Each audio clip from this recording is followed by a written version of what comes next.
Oh my God. The fastest event in lumberjack sport. This is absolutely a man on a mission blowing half the log up. A single elimination tournament featuring the best lumberjacks in North America. Wilson needs this. One more hit, he's done it. The winners in both the U.S. and Canadian delegations will represent their countries at the World Trophy Championship in Milan. 2-2 drives. Jason Lentz, your gold medal winner. Defending champion here, Jason Lentz is looking to make it 3 titles in a row. And he's destroying this standing block. He might be going for a new record. Look at that, a new record. But standing in his way is 7-time U.S. Timbersports champion Matt Cogar. Also 2-time podium finisher Nate Hodges. And all the rest of these hard-nosed competitors primed for their shot at the title. This is what we call hardcore blue-collar toughness. Who will be the baddest man in North America?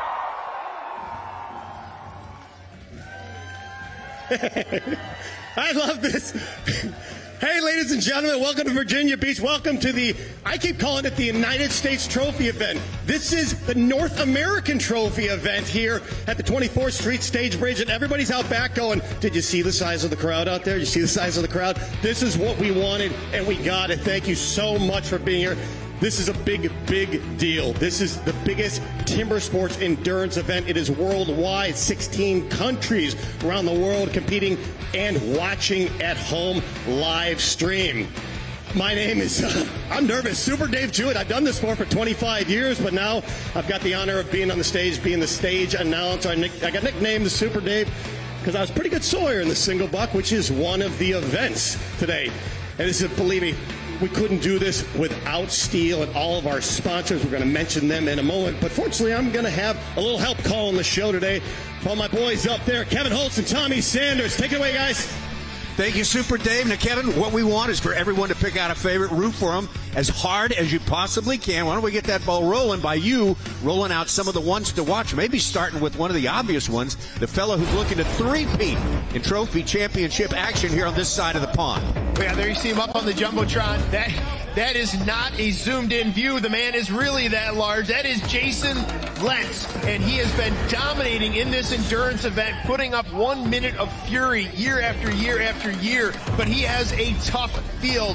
All of the competitors that were on the podium last year are in a great position, including this guy right here, Matt Cogar, 7-time U.S. STIHL Timbersports champion, hailing out of West Virginia, and Nate Hodges. He was our bronze medalist last year. He has been right there so many times, but you can't just look at that podium last year and those 3 individuals. We have a huge pool of American competitors and also Canadian competitors, because this is now a North American event. Mr. Cumberland has a lot of company coming up on stage. Guys like Stirling Hart, Mitch Hewitt, Marcel Dupuis. Any one of these guys can, in a single elimination competition, can pull off a win and become our North American Trophy champion. It is going to be fast and furious, and you must win or you are done. Back to you, Super Dave. Absolutely. It is single elimination from here on out. Again, a big thank you to the big crowd here. Thank you for STIHL, and of course our other sponsors, Duluth Trading, Ace Hardware, John Deere. Couldn't do it without them.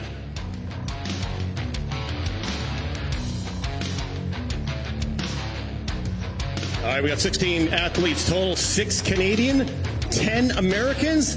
Without further ado, let's bring out the Canadians from Cape Breton, Nova Scotia. Give it up for George Williams.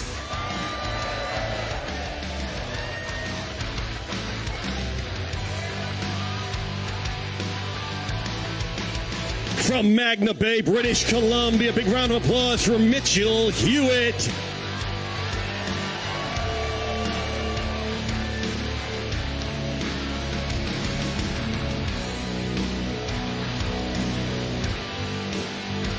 And all the way from Nova Scotia, big round of applause for Jeff Larkin.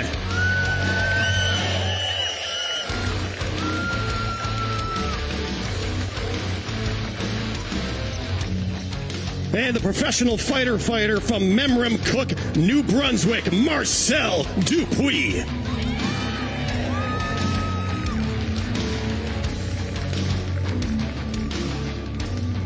from Elmwood, New Brunswick, this is Ben Cumberland.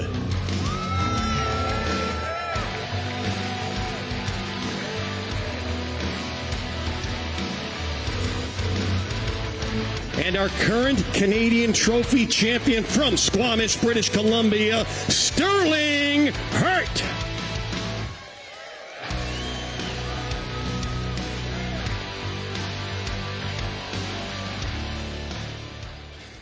And at this point, please remove your caps, rise if you are able, for the playing of the Canadian National Anthem.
Stage, we've got 10 of the best in the country. Let's bring them out. We're ready to go? All right, let's do it. They say the production crew says, bring them out, Dave. From Charleston, West Virginia, Arden Cogar Jr.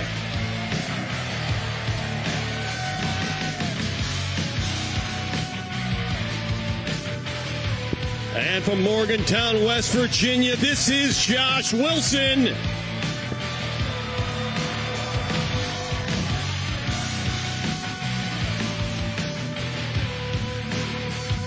From Springville, New York, big round for Mark Boquin.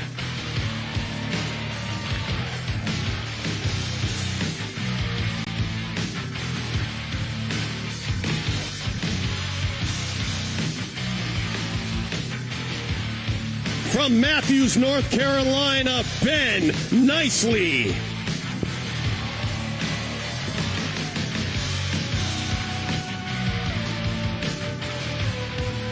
Hailing from Walpole, New Hampshire, this is Trevor Beaudry.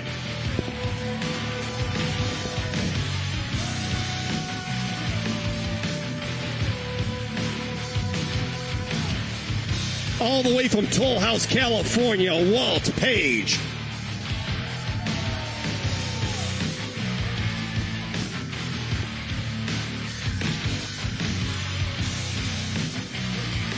From Pigeon Forge, Tennessee, Matt Slingerland.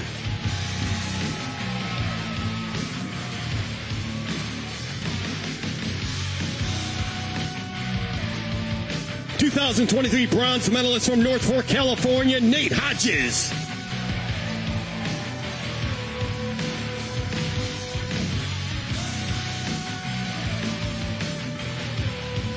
Our 2019 champion and national record holder in this event from Grafton, West Virginia, Matthew Cogar.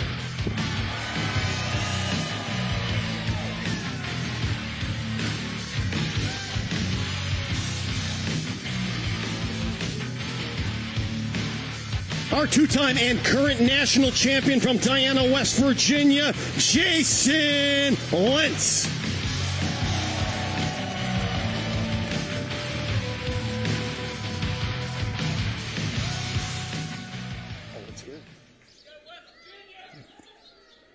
Please rise for the playing of our American National Anthem.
gentlemen, plenty of rules in this event and plenty of high-tech cameras watching. We're going to have 3 judges. Let's give them a little credit. Head Judge Rich Hell, Jonathan Russell, and Chris Alba.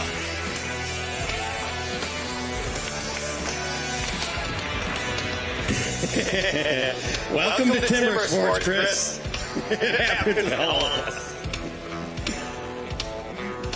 Like I said, this is going to be live streamed around the world, so we're going to have the cameras off of me and on you. And when they give me a little nod in the earpiece here, we're going to have cameras rolling and we're going to get you people live streamed around the world. Anybody at home can watch this on STIHL Timbersports YouTube. So, we're ready? Good? We're good? We're good? They're saying we're good. 60 seconds of insanity. Let's do it, ladies and gentlemen. There you go. You can wave your flags, make all the noise in the world. Here's the cameras right here. Again, this is live streamed around the world. This is the kickoff of the 2024 season. Looking to break some records here today. We had the world record broken here a few years ago, and we're looking to break it again. With your help, and of course, the faster, the louder you guys are, the faster these athletes will go. We got about 20 more seconds. Keep it going. I need you to yell so I don't have to.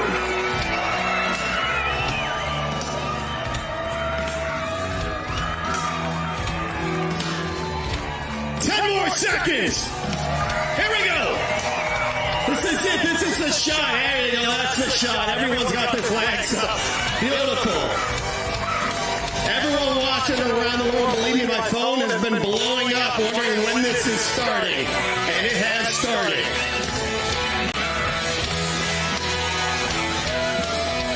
Great job. Great job, everybody. You did it. I love it. So that's what you're going to be watching here. We talked about it. 2 events, 2 chopping events, 2 sawing events, 4 back-to-back-to-back. Very little rest in between. It's going to start with a stock saw. 16-inch white pine log. Each competitor will be using a warmed-up, identical MS Steel MS661. They will retrieve the saw on go, make a complete disc. Saw must be shut off. Then they come over here. This is the horizontal chop. We called it in college. This is now called the underhand chop. They will chop halfway through the block facing you. They will make their turn, finish the block off. Then they will go over back to that 16-inch log, what they call the misery whip. They'll make one cut with a single box saw, a 6 to 6.5 foot, $4,000 razor sharp saw, actually all hand filed. These saws only come from New Zealand, Australia, Canada. They're very difficult to come by, all this equipment, but they're not done yet. Then, final event, the second chopping event, the 4th event, is the standing block chop. They'll chop through the front half, make the quick transition around to the back side, sever the block off, and the bad news is whoever wins it has to go again. Only one competitor will be our national champion. We will be sending the top American, top Canadian over to Milan, Italy, May 25th. And like I said, the world record, I want to say a little bit, world record was held in Australia. Matt Cogar broke it in 54 seconds right here in Virginia Beach a few years ago. However, last year, Jack Jordan from New Zealand took it back down to the southern hemisphere. The world record is now 53 seconds. The New Zealanders hold it for now. That could all change in the next hour. We are ready to go for the first heat. Let's bring them out. Heat number 1, Matt Cogar versus George Williams.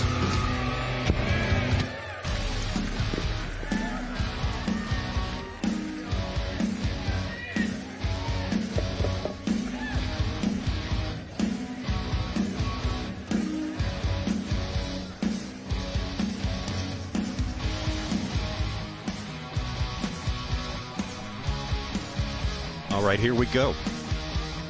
This is going to be heat number 1 in the round of 16 on stand number 1.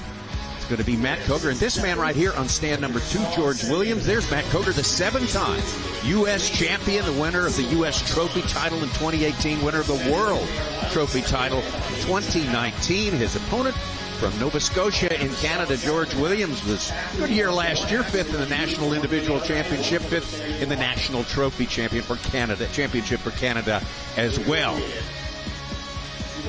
They have all qualified for the time trials earlier today. And matchups are based on their finishes in that.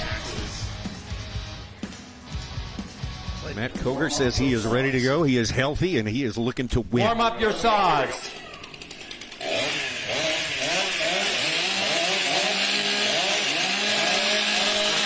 This is a bit of a new format for us this year. This is no longer the U.S. Trophy event. This is now the North American Trophy event for this year, at least. U.S. and Athletes Canada ready. head-to-head. We will have individual champions, U.S. and Canada respectively, but we're mixing it all up, and we will also crown our North American title. Wow, Matt Cogar very quick to the block. Dave Jewett mentioned in our intro, this was his world record event, 54-ish seconds. That now belongs to New Zealand, that title, that world record title, and he is looking to regain it. I don't think you're going to see him post that world record time here in the first round. No. He's got a long path ahead of him, presumably. He should be advancing fairly easily through this round. He's already off to the single buck event. I can't emphasize it enough. This single buck event is so difficult. You run over there. You got to get your feet in the exact right position. You got to get in that comfortable set. And Matt just looks effortless out there. Very smooth, very controlled as he transitions over to the stand-in block chop. 1-1 to open. He's going to start chasing those corners. 2 up hits, 2 down drivers, should be 2 more up hits, and then he'll switch, no, just 1 more up hit on the far side, and he'll switch over to the back side of this log again. 1-1, and he's already looking to drive. Wow. What a finish. Under a minute in his first round in a fairly easy walk for Matt Cogar. What an exclamation point. I think we just saw some experimentation there from Matt Cogar in that stand-in block chop. I think it worked. If that's cruising speed, I can't wait to see it when he gets really pushed. George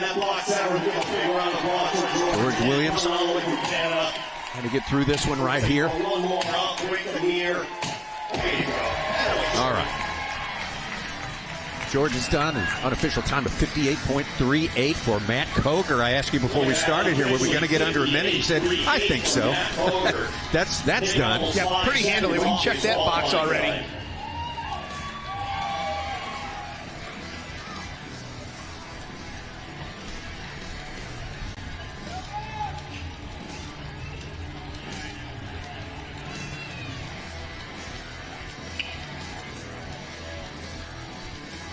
All right, gentlemen, the winner is Matt Cogar.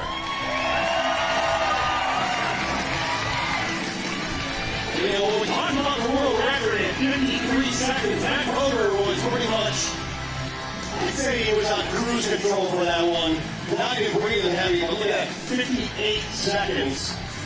And that was a warm-up run for Matt Cogar. We're going to re-rack this here and take another look at this run. There's Matt Cogar on the near side, Williams on the far side as he steps off this.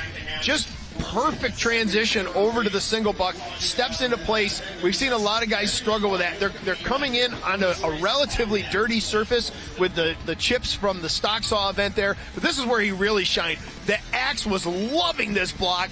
He was cutting very well. Watch this, 1 up, 1 down. Goes into a round of drivers, 1 near, 1 far, cleans this block off with an exclamation point, made it look effortless. Well, that's the way it stacks up here, and the first one to advance to the quarterfinal round is going to be Matt Cogar with his victory in heat number 1 of the round of 16.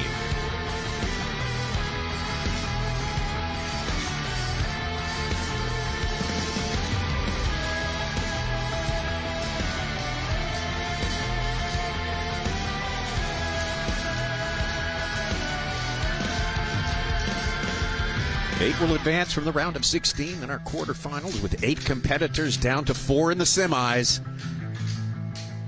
We'll have 2 winners there. The 2 on the losing side of the semis will compete in the small final right before we get to the final and crown our champion. STIHL Timbersports North American Trophy for 2024.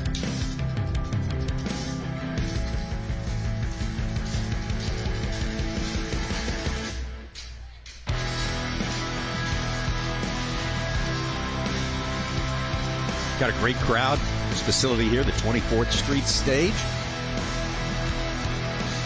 Great crowd, Tommy. Great crew too. We got to make sure we acknowledge the Granite State crew. We try to bring or reference them whenever we can. These guys and gals are just working their tails off up there. This trophy event is just unlike a normal timber sports event. Normal timber sports event, you kind of put your head in, okay, we're in underhand heats, and we got to get an underhand block set up. We need these tools. Well, in between each one of these heats, the Granite State crew has to do everything. They've got to re-rack the sawing bunks. They've got to get the new standing blocks out. They've got to get the underhand blocks out. There's a tremendous amount of work to clean the deck. There's a tremendous amount of work that goes on in between heats. And, of course, the competitors as well. So Matt Cogar is advancing, right? He's got to go back. He's got to set up another underhand, another standing block. One thing that's a little bit different here as opposed to what I'll call our regular timber sports events, in the underhand, normally our competitors cut their own footholds with their axes. It's kind of a win-lose situation. Number one, it's a win because they get to test the axes in a block of wood. They're going to get at least some indication of how the axe is going to cut in that block. At the same time, if you think about it, Tommy, these blocks have slightly less timber to cut. Instead of having that little hump in between the middle of their feet, it's now a flat surface across there. Well, periodically, that little fiber at the top, that's the last holding factor that's going to snag your block up. We're ready to go. All right. Let's bring him out from Canada, Marcel Dupuis versus Ben Nicely. We go Marcel Dupuis, the professional firefighter on the left. He has represented Canada on their team relay team, the national team relay team. He was over in Stuttgart cutting the underhand for Team Canada, and he was part of a massive comeback that Team Canada orchestrated last year. And if you haven't seen it, go to STIHL Timbersports YouTube, watch the national relay, Canada versus New Zealand. It was one of the greatest comebacks ever filmed in timber sports. Marcel Dupuis, Ben Cumberland, Stirling, Hart, and I believe Mitch Hewitt, but they were about a half a block down, and they fought back. Stirling Hart, we're going to see him momentarily cut the final standing, but it's just an incredible race to watch. This Team Canada, just such a powerhouse team worldwide. All right, on stand number one, that is Marcel Dupuis, 38 years old, from New Brunswick in Canada, 3 times Canadian national champion. Silver in the National Trophy Champions 22 and 23, looking for a better result this time, and that would be the goal. Going up against a young man from the United States, that is Ben Nicely, 30 years old. Equipment operator. Athletes ready. From North Carolina, 5th place in trophy in 2022. And we're ready. 2, 1, go! Well, Tommy, I think this is going to be a really tight race. Ben Nicely has been coming on exceptionally strong, joining us out of the college ranks, if you followed the STIHL Timbersports Collegiate Series. And then, of course, Marcel Dupuis has been so close so many times. Here's one of his premier events, the underhand chop. He's got a good, clean cut going in the front side of the log. He's going to get the bottom cleaned out. He does. One last driver in the top, turns just behind Ben Nicely. Ben Nicely, though, that axe is not liking that block. You see, he puts in a couple of hits, it kind of hangs up, and that was all that Marcel Dupuis needed. He's able to reel him in. A little bit of a hang up there at the top for Dupuis. Ben Nicely, again, it's going to come down to just microseconds in between all these different events and throughout all these events. Dupuis, this slight advantage, one blow ahead of Nicely, and we're into the final backstretch. This is the standing block chop. Ben Nicely with a bit of a glancing blow, turning together. I think Nicely's got a little bit of extra timber, but Dupuis, look at the axe hanging that block. It is not liking that stick of timber. I think Nicely might have this thing. There he goes, Nicely. One blow of the axe.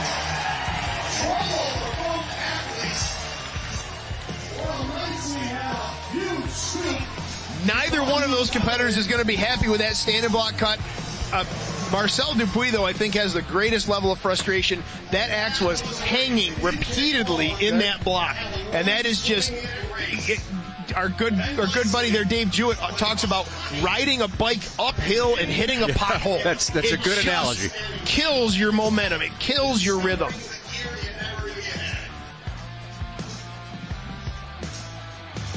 Getting ready for Judge Rich Hallett.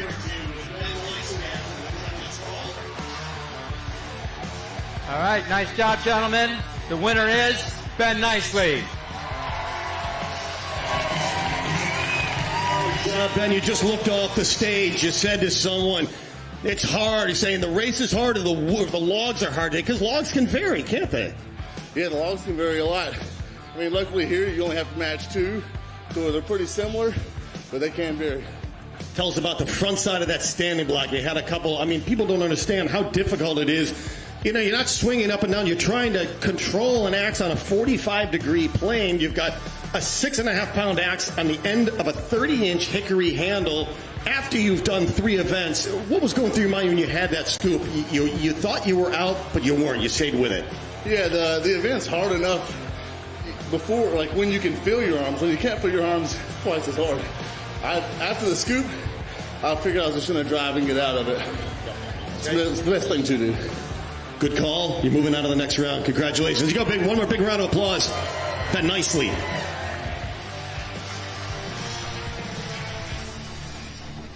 Well, here's another look with Marcel Dupuis in the background, Ben Nicely in the foreground. You can see that was the hit right there. That was a stick for Ben Nicely in that underhand. And then once they got through the single block, which was relatively uneventful, the standing block is where they were just duking it back and forth. There was just stuck hits and glancing blows, and both of these guys struggled at different times. There you see the axe bounce back out for Ben Nicely. And so they were just exchanging struggles, if you will, working through this standing block. Finally, it was Ben Nicely who just edged out Marcel Dupuis by about half a blow of the axe. All those events, all those disciplines, all those transitions came down to such a small margin.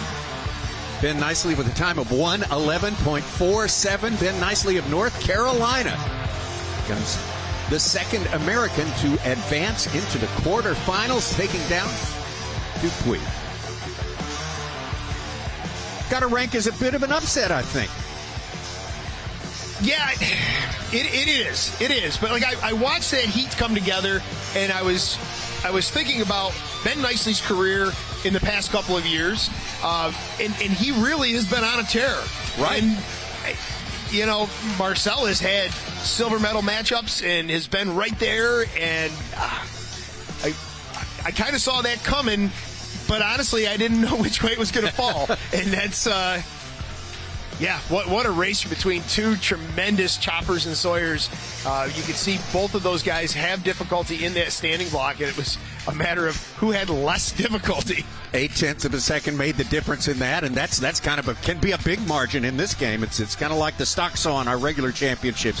The margins are so thin, and one uncooperative little bit of fiber can cause you to have to make one more hit, and there goes your win. I mean, it is so close so many times.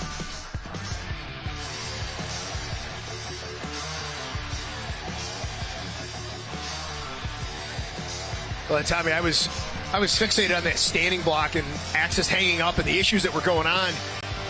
But that may not have been really where we'd have to really break down all those events and whatever. But think about like the transitions. Getting your protective apparel off after the stock saw as you're moving to the underhand. There's fractions of a second to gain there. Getting back over to your single block, getting your feet in position. There's fractions of a second there. There's fractions to be won or lost throughout this entire thing. We're not just looking at who can cut the block the fastest, it's also who can make those transitions most efficiently. National team relay races.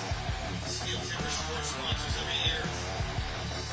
28 countries involved right now. So not only are these athletes going for this trophy, but they're also going to show their skills. Now they want to be picked on the U.S. team. They want to be picked for the Canadian team, Australia, Canada, Australia, New Zealand, all over Europe.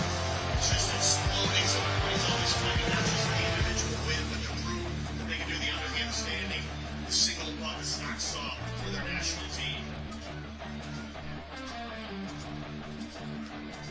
All right, here we go. Heat 3. It's going to be Ben Cumberland and Jeff Larkin. There you go. Ben Cumberland coming out right here. Facing stage on the left. He was incredibly fast in the preliminary rounds. Ben Cumberland came in at 4th with a 1:09, powered by his amazing single bucking ability.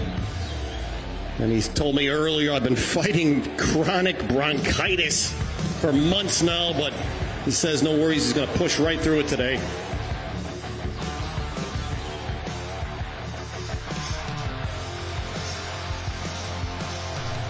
All right, on stand number 1. That is going to be Ben Cumberland from New Brunswick in Canada, qualified with a time of 1.08.75. He is the reigning individual national champion in Canada 2023. The national trophy competition last year and the year before, he collected the bronze both times, medaled both times. He's going to be going up on stand number 2. Jeff Larkin, 35 years old from Nova Scotia. Warm up your saws. 4th in the national trophy competition in both 2022 and 2023. And we are very, very near to getting our 3rd heat, the round of 16 underway, an all-Canada version. Athletes ready. Stand to your timber. 3, 2, 1, go! In terms of the Canadian side of the series, Larkin has been right at Cumberland's heels. Tommy, you laid it out there perfectly in the past couple of years. Both of these guys in near synchronous motions, setting that saw down, getting rid of their protective apparel, transitioning to this underhand chop. Our bronze and just off podium finishers the past couple of years in Canada are going to go head to head. What a great matchup in terms of our results of our time trials earlier today. It is Cumberland about one blow ahead of Larkin coming off that underhand chop. But look at the transition. He gets into that single buck so perfectly. He was around 1:08 in the time trials earlier today. And we always look at that 1 minute mark. How far above or below are you in that 1 minute mark? Cumberland is just on a tear. Coming off of that single buck, great looking stand and block chop. He is running away from Larkin into the backside of the block. He's got a solid job done. Lots of timber shifted in the front of that log. He's got it cleared out well, but he's losing steam. He's driving. There he goes. He didn't quite come. Wow. Very Larkin close. was right on his heels.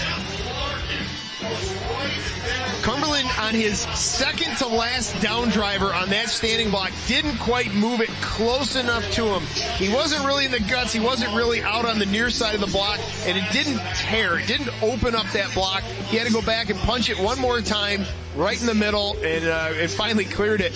But again, Larkin was right on his heels. Wow, what a race. Yeah, Ben Cumberland had put just a little bit more hay in the barn during the single buck. He is a good single buck cutter as well. And Nice job, Super Dave gentlemen. told us to watch this guy. The His winner technique is Ben something Cumberland. they really admire.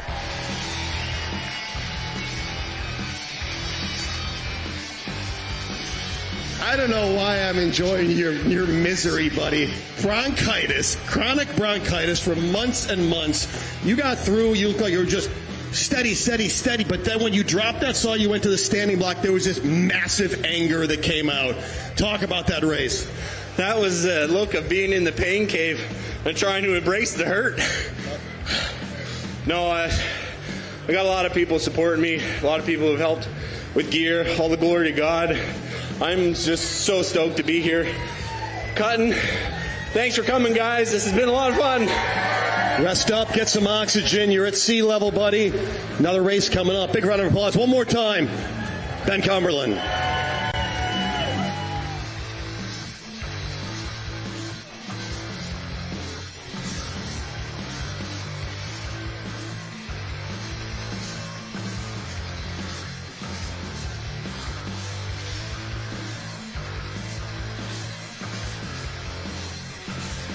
Well, my favorite thing, Tommy, as you know, is to play armchair lumberjack. Just sit back and kind of take a look and see what's going on here. That transition from the stock saw to the underhand was just beautiful from both these guys. You see Cumberland with just a small hang-up as he moves over to the single buck.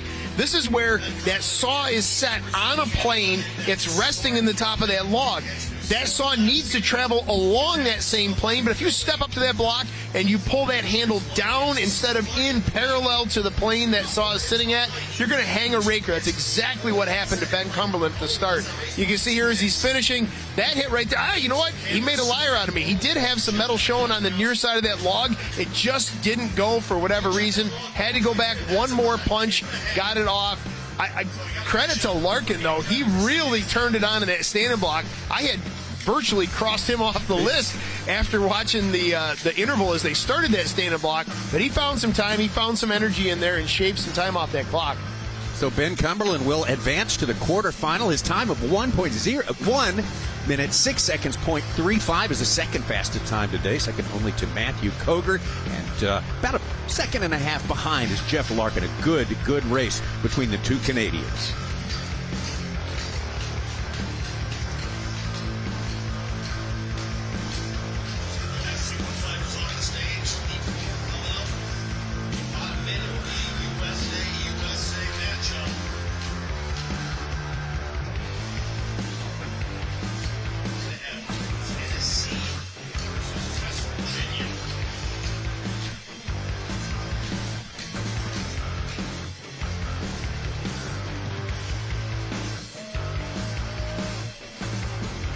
Both Jeff Larkin and Ben Cumberland achieving a personal best with those two times in trophy. The 106.35 and the 107.82. Shame to have a loser in that one, but Ben Cumberland, the man comes out on top. He advances to the quarterfinal.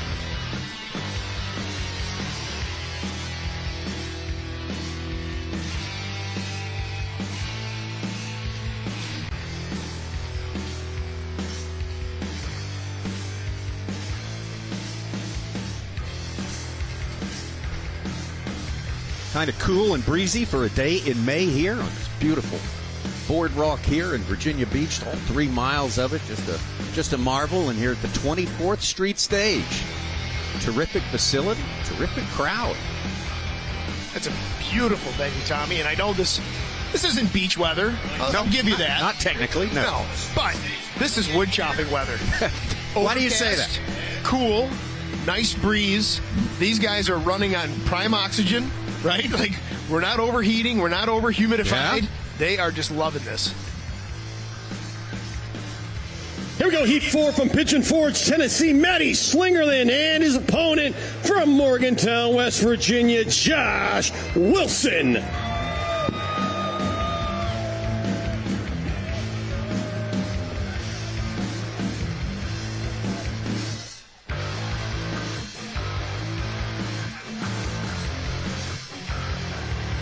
Here we go.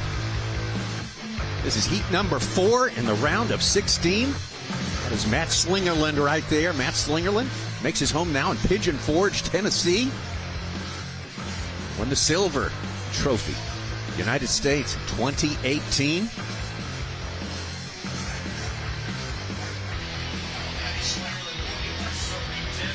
Time we going up point against out Josh too, Wilson. Though, before we transition off Matty Slingerland, that home in Pigeon Forge, Tennessee is a little more crowded this week. That's right. Brand new baby on Monday. So if he looks a little bloodshot under the eyes or bags under the eyes, bloodshot eyes, you know why, but welcome the new son into the household 5 days ago. Warm up He's your going up against sides. Josh Wilson, Morgantown, West Virginia. 4th in the U.S. Trophy, just off the podium, just missed the podium last in 2022, I should say. 6th in the U.S. Individual Championships last year. Athletes ready. Stand to your timber. 3, 2, 1, go! Matty Slingerland, one of the best technicians in the country, if not the world, in the stock saw, as is Josh Wilson. Wow. And the two of them just put on a clinic. Look at this, synchronized chopping. They are literally blow for blow in this underhand chop. Very efficient runs in that stock saw run, and then the transition to the underhand was just flawless. This is going to be an absolute dead heat out of this underhand, and I really think the single buck is going to be the deciding factor. I got to give it advantage Matt Slingerland in this single buck, and I think that if he can pull off a win in this particular round, in this heat, I think it's going to be right here in this single buck. But look at Josh Wilson. Josh Wilson with a hang-up. I was about to say he's reeling him in. Josh Wilson with 3 hang-ups, 3 pushes, hung on the bottom of that block. That is not what he needed. He has got to get the go on if he's going to catch Matty Slingerland, who is not waiting around. Matty should be transitioned to drives. 1, 2, 3 drives. It's not going. It's not moving yet. It's still not shifting. There it is. Matt maybe going a little bit of a hero move, trying to drive off too much wood. We saw Ben Nicely kind of mouth out to somebody in the crowd earlier that the timber is firm. It's harder wood. And I think Matty was really trying to get the go on. He drove through a tremendous amount of wood in that block, but it just didn't want to shift.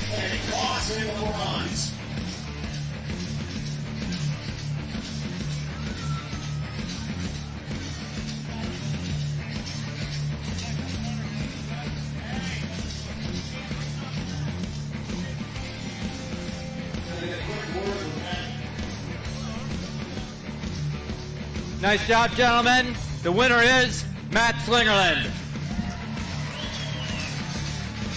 Short subject. I know. You remember last year. You had the win. You had the win that was going to propel you to the bronze medal, and it came down to the backside of that standing block. You missed a bad hit. Nate Hodges reeled you in. How do you shake that off moving into 2024? You train harder, come back harder. Just give it your all. You got to leave it all out here, or there's no point in being here. Congratulations on the win. Congratulations on your new baby boy, Jack. Yeah, Cassandra, I love you. I know you're watching. Let's bring it home. All right, another round. There you go. We're going to see him again. That's Matty Slingerland.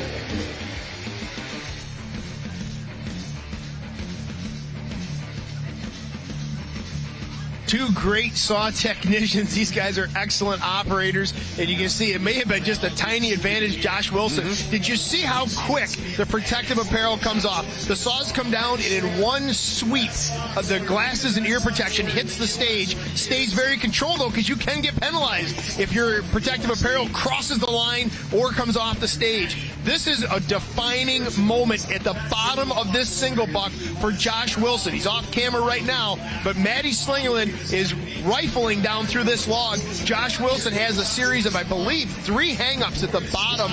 Here we go. We got a great look at it. There's number 1. Hands come up, nose is down. There it is again. Hands come up, nose is down. And it was kind of 2 for 1 there on that last hang-up. A very tough break. Just takes the momentum out. Here's where things almost went bad for Matty Slingerland. That's where the block finally came off. But it was that the 2 hits prior to that came in a little bit low, and he was driving into the stump. Couldn't quite get it lined up. This is a game of inches and fractions of an inch, and it almost cost Matty Slingerland that win. Well, Matt Slinger with a time of 1 minute, 7 seconds, .54 100ths. He will advance to the quarterfinals. He's got to be very thankful to get past Josh Wilson. Josh Wilson has been one of the emerging talents the last few years. Had a lot of trouble with those hang-ups that you just mentioned, Kevin, but Matt Slingerland, good work, solid at getting through there to the quarterfinal. Yeah, trouble for Josh Wilson at the bottom of that single buck. Trouble for Matty Slingerland at the backside of that standing block chop. And it was, again, just kind of a whose trouble hurt them the least. Yeah. And in that case, it was Matty Slingerland who just came out on top. He has been, not just in the trophy event, but also on the main stage for STIHL Timbersports, he has been right there many times. And we're not going to go through the laundry list of the hiccups and glitches and trouble and whatever, but he is right there. And I had a great conversation with him. It was an elevator ride at the hotel just down the road here. And he said, no, he goes, clean run. It's just going to be a clean run. He's got the right attitude. He's coming from a great place, brand new baby boy. He's got his head in the right spot. And I think we're going to see some really good stuff from Matty this weekend.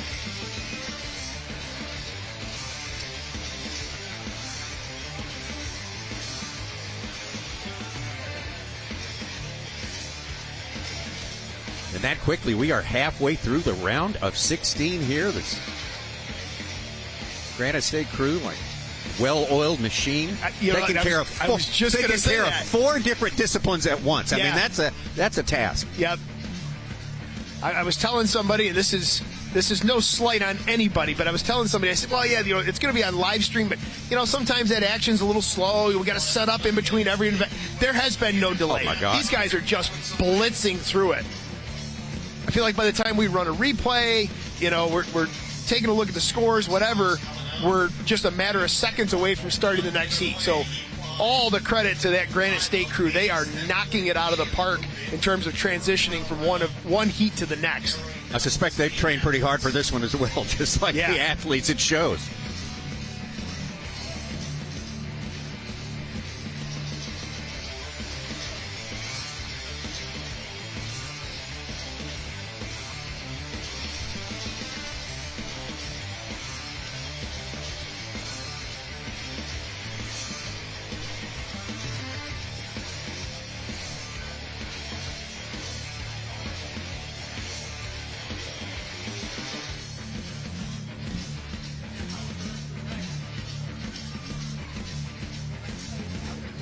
Heat 5, let's bring him out. Nate Hodges versus Mitchell Hewitt.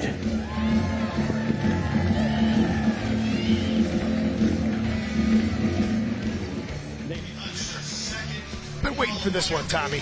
Yeah, this is going to be a good one. A couple of great athletes here. Both of them known very much for their springboard talent, or tree as it's called down in Australia. Just really spry, adept athletes here. Nate Hodges, 40 years old, but they came to the game late as far as this level of competition. Been doing it a lot of his life, but he really turned on a switch a few years ago, said, I'm going in, I'm going to be a success at this, and so he has done. Going up against Mitch Hewitt, originally from Australia, now making his home in British Columbia. Bronze in the World Trophy competition of 2011 and 2014. Well, Tommy, I'm a big Mitch Hewitt fan. Like, you know, not tattoos and stuff, but I'm a big Mitch Hewitt fan. He and I are the same vintage. We used to compete against each other quite a few years ago when I still thought I wanted to be out there competing instead of up here with you.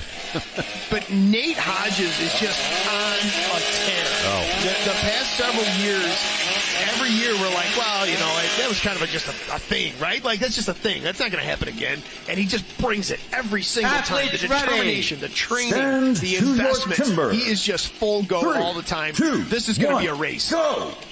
Oh, trouble for fan number one for Nate Hodges. It doesn't seem like it impacted him too bad. He reels it back in, but there you see, there's that interval between he and Hewitt. He's got it reeled in, though, as they transition to the underhand chop.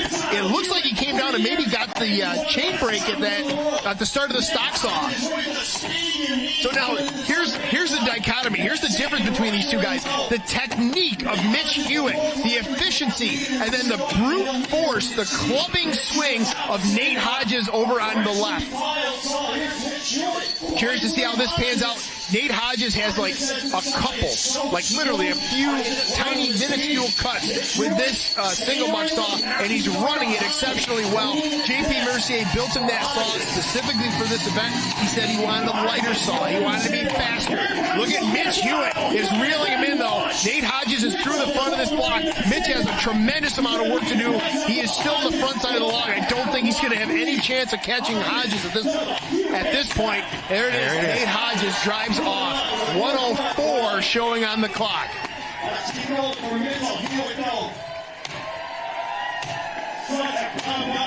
Look at the clean cut, though, from Mitch Hewitt. What a great technician. Always a tremendous axeman. Clean chops, proper cuts. Great run from Mitch Hewitt. Nate Hodges, though, just steamrolled through that heat. Started off a touch behind, made it up by the second stop, so then it was off to the races for Nate.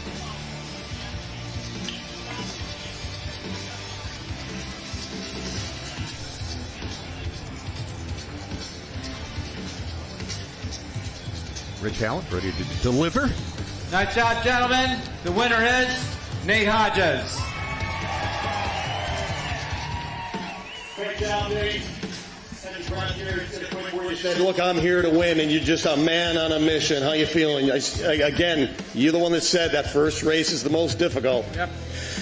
Well, Dave, I mean, it's crazy. You know, you got these plans to come out here and win, but you get on this stage and you get the nerves, and there's a lot of moving parts to this race, so you got to really focus and just dial it in and, you know, give it your all. So, well, talk about moving parts. Talk about FedEx, Canada, customs. You had a saw. You had your $4,000 saw touched up in Canada, hand filed, but then it was shipped. It got stuck in customs. It literally arrived yesterday.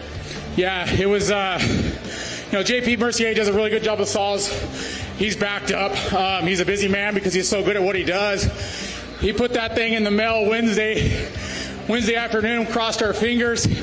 It was supposed to be there Thursday, got held up in customs, made it Friday, and she's running pretty good. So, great job seeing the quarterfinal rounds. We're going to see this big guy again. That's Nate Hodges.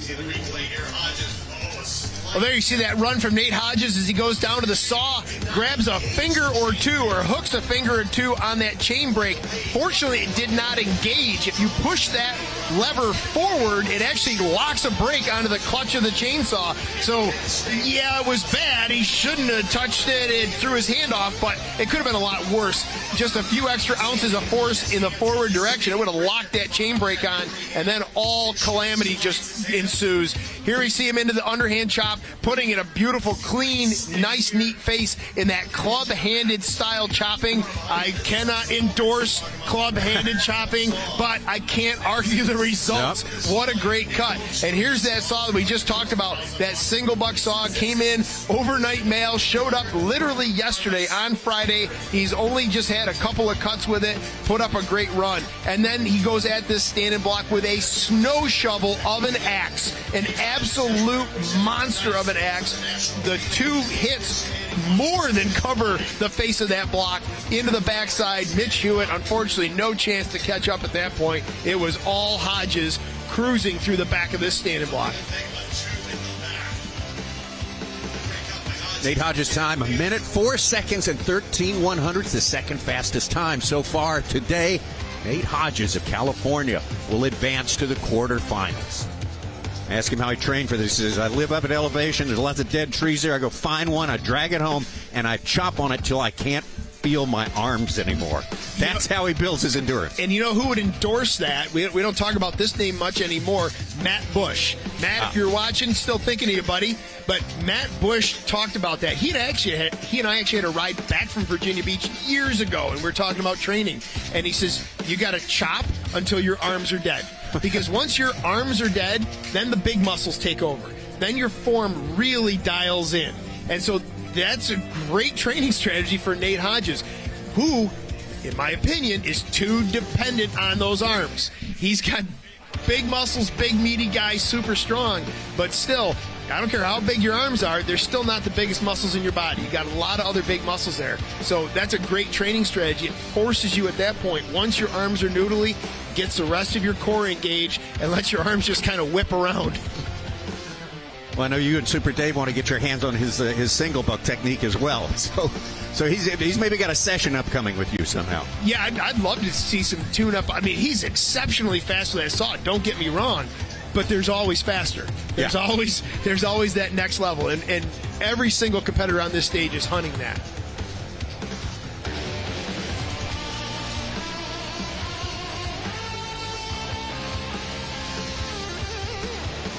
Not to be a broken record either, Tommy, but the stage is pretty much ready. Wow. That's like magic. Yeah. Our wood crew, our wood crew, you and me, we own them. Right, that's sure, our wood yeah. crew. Right. The Granite State crew just is knocking it out. To go.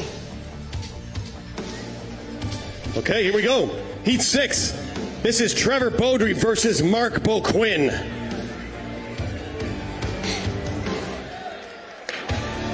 Trevor Beaudry on the left, out of Walpole, New Hampshire.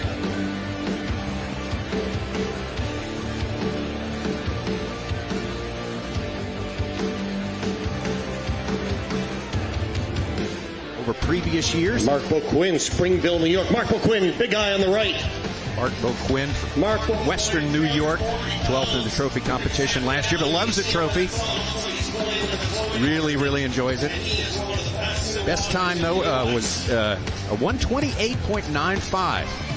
He says, I may not be as spry as I used to be, but I still love trophy. Trophy is what kind of turns me on. Likes to be pushed, and see what he can get done today. This is sort of our Northeast United States Championship trophy here. These are my neighbors pretty much. Yeah. Beauquin more than Beaudry, but Beauquin is such a neighbor to me. I'm a Western New Yorker myself. I saw his axe box. I don't know if I've just never noticed this before, but if you're familiar with the Buffalo Bills and you're familiar with Zubaz pants, his axe box has a Buffalo Bills themed Zubaz wrap on it. So he's all Western New York all the time, and just a great all-around guy. Just a super fun guy to hang out with. Very nice man. Athletes ready. Stand to your timber. 3, 2, 1, go! Nice out the window, though, right now as he goes head-to-head with Trevor Beaudry. Both these guys are great saw technicians. It is advantage Beauquin, and a big advantage Beauquin, as he is into that block a whole blow ahead of Trevor Beaudry. And I tell you what, the next event is actually Beauquin's premier event, which is the single buck event. If he can enter that single buck ahead of Beaudry, it doesn't look good for Beaudry. There it is. It's Beauquin to the single buck, not really putting a hustle on getting there, but he's got a solid push and a half ahead of Beaudry. Beaudry has to go right now. There's trouble for that is not good. That is not good. That is going to even things up exactly even right now. Yeah, that was supposed to be his big advantage in this race, that single buck event. 2 hang-ups on the pole stroke. That is too much heel drawing back. This is where Beaudry can pass, and he is into the backside of the log. Mark Beauquin has now slipped into second place in this heat. Trevor Beaudry should have this handy. He's got it the near side. There goes the far side. Beauquin is, not going to have it here. This is Beauquin. I was not looking for him to put in a blazing standing block chop. It was going to be the stocks, the other 3 disciplines. And when he hung up in that single block, that was the window of opportunity for Trevor Beaudry, and he leapt through it.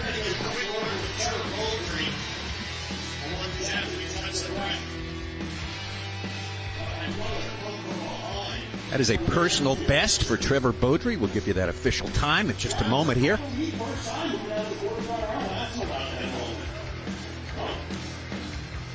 Nice job, gentlemen. The winner is Trevor Beaudry. Good job, Trevor.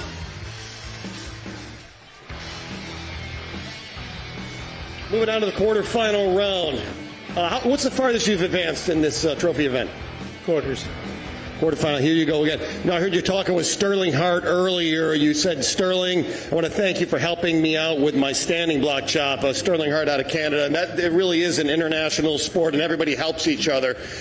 How did Stirling help you in this standing block? You cut absolutely beautiful and a very convincing win. Yeah, Stirling gave me some tips for some cueing to help me get the timing right, because standing block's very dependent on how you pivot your hips and how you generate that power. You think that, you just bull your way through it. But if your hips and your arms are turning at the same time, you don't generate anywhere near as much power. So you have to make sure that your hips are coming through before your arms, and it kind of makes like a bullwhip. So Stirling helped me out with some cueing with that. It was actually to do with a golf swing, and a bunch of people have tried to help me, but that was what really, it clicked and really made a big difference. Thanks very much, Trevor. See you again, quarterfinal round. Here we go. Yeah, big round of applause. Trevor Beaudry moving on. Let's go back and have another look at that run. There's Trevor Beaudry as he transitions. Does not take off his glasses, does not get rid of his hearing protection, just runs right over to the underhand with it. You'll see guys like sweep all that gear off their head, and apparently Beaudry didn't want to. He just carried it on with him. Here we go, Beauquin around to the second side, about a swing, or about a half a swing ahead of Beaudry, and then we'll see, unfortunately, where things fall apart for Beauquin, and fortunately for Trevor Beaudry, he's able to reel in and pass him. It is, at this point, I'm like, okay, it's all Beauquin, but as we get into the bottom 2/3 of this block, you can see he's going to start heeling it. He's drawing back there. It locked up so hard that his hand slipped off. Once those teeth start chattering, jumping, etc., it puts a tremendous amount of resistance in there. Like we always talk about, Dave Jewett loves to say it, it's like hitting a pothole running uphill. Beaudry, though, look at this standing block chop. He's got to go buy Hart a beer, I think, later after this run, because that is a great-looking standing block cut. He talked about advancing his hips and then cracking his shoulders in behind. That golf analogy is a great way to think about it. There, a little bit of a pause there. You can see a nanosecond pause where he was almost in disbelief that that block didn't come apart on that near blow that down driver on the backside. Well, again, a personal best for Trevor Beaudry. Beaudry, 1 minute, 11.62 seconds. He's going to advance to the quarterfinals for the second year in a row. And Mark Boquin, you always considered a solid single. Sorry, that it's a different game in this one, though. I mean, you're flying out of chaos through the sawdust. In a regular championship, you get to get set, attenuate your breathing, get your balance. You don't get to do any of that here. And I can't emphasize it enough. Foot placement. Foot placement, foot placement, foot placement. That is one of the things that competitors, Cassidy Shear, I know you're watching, buddy. Cassidy Shear comes out with a scaffolding network and lays it down on stage so that he knows when he comes out on stage, and he doesn't have a whole lot of time, even in our regular Timber Sports series, he doesn't have a whole lot of time to get set up. He knows his feet are going to be exactly where he needs to be. Your distance from the log, front foot and back foot and total body position, sets you up for success or failure. And if you're too close to the log, you're not going to be able to extend your arms. The nose of the saw is going to drop. You're going to finish that push stroke with your elbows bent.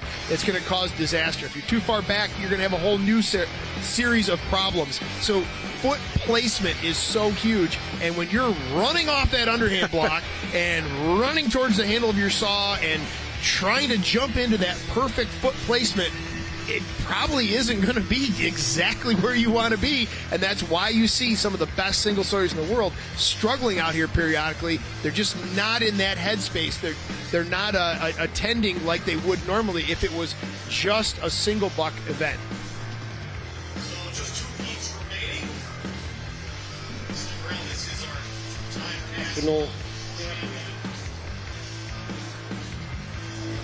Go intros, here we go.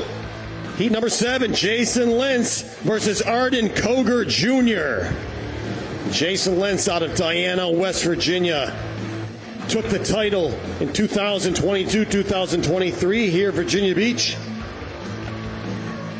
Arden Cogar Jr. looking again to move on to the quarterfinal round.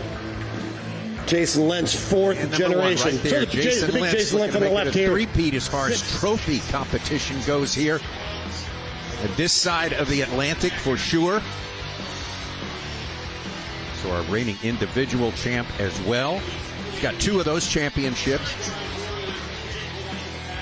There's a world individual championship to his credit as well. 38 years old now, not the young upstart he was. I think he's got a ton more maturity. The X and Y curves are coming together. His physical prowess and his mental prowess are really starting to get close. It's really getting scary with him. Yeah, and the mental prowess, we've talked about that for quite a few years, where he had the ability, he had the skill set, he's got the lineage, but just I think it was between his ears. He didn't see himself as a champion. He wasn't putting the right pieces together. I'm not sure what it was, but now the cat's clicking. Like you said, watch out. And Arden Cogar Jr. on stand number 2. What can you say about Arden Cogar Jr.? Almost, he's 50 years competing in timber sports. 3, 2, 1, go! Both these guys very quick to the block. This is going to be a really tight race, but I got to give advantage to Jason. Look at how quick both these guys are transitioning over. Watch the swing speed from Arden Cogar Jr. Just pistons those hits into this underhand chop. A little bit of a hang-up, though. I don't know if that axe is really liking that block. Lentz around just about a swing ahead. Clears the chips. He's got to get down to the bottom of that log. There's that wing of wood. There it is. Finds it. About a swing and a half ahead. And this has been the devil in the detail. Let's see how these single buck saws run. If they can get clean, smooth cuts, avoid the hang-up. I feel like Arden is losing a little bit of momentum here, but it is going to be, he's going to be right there with Jason. That's not bad at all. Hold and serve, trying. 1-1 opens up. Very, very big progress on the near side of that block for Jason Lentz. Swings that nose around beautifully on the far side there. Clears that last chip out. There it is. In the time trials earlier today, Tommy, I think I described the finish of Jason Lentz's block as just gross. Just drove a grotesque amount of timber, something that I never could have dreamed about doing in my entire career, even on my best day with the wind to my back. Never could drive timber like that, man. Just clears through that pig's ear of timber sticking up there.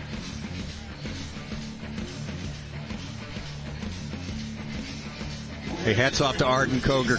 Really good time from Arden as well. He was just up against Jason Lentz. Yeah, a 106 is an exceptional time. That's a great time. But when you're up against past trophy champion Jason Lentz, who comes in at a 102, well... Yeah.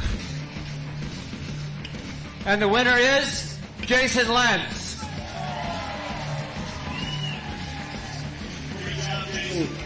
You know, we had this quick interview with Trevor earlier talking about everybody helps each other out, everybody's friends. But I was watching a replay of the national championships the Worlds last year, and your assistant, your good friend, your helper, Lawrence O'Toole said, mate, when you get out on stage, there are no friends. You've got to go after it. And your father, Melvin Lentz, told you yesterday, take no prisoners. And that really has to be the attitude when you come out here to win your national titles.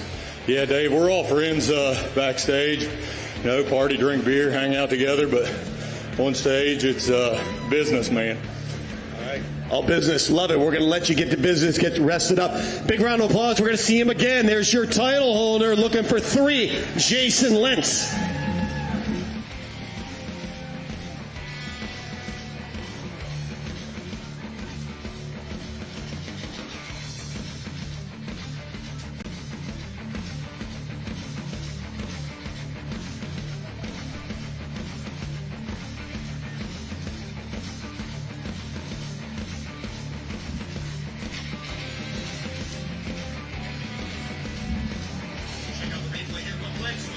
Well, Jason Lentz says it's all business, and business is good, Tommy. Yep. Let's take a look at this run here. Again, I got to give a ton of credit to Arden Cogar Jr. with that 108. That is an exceptional run. That's a great time. I don't care who you are.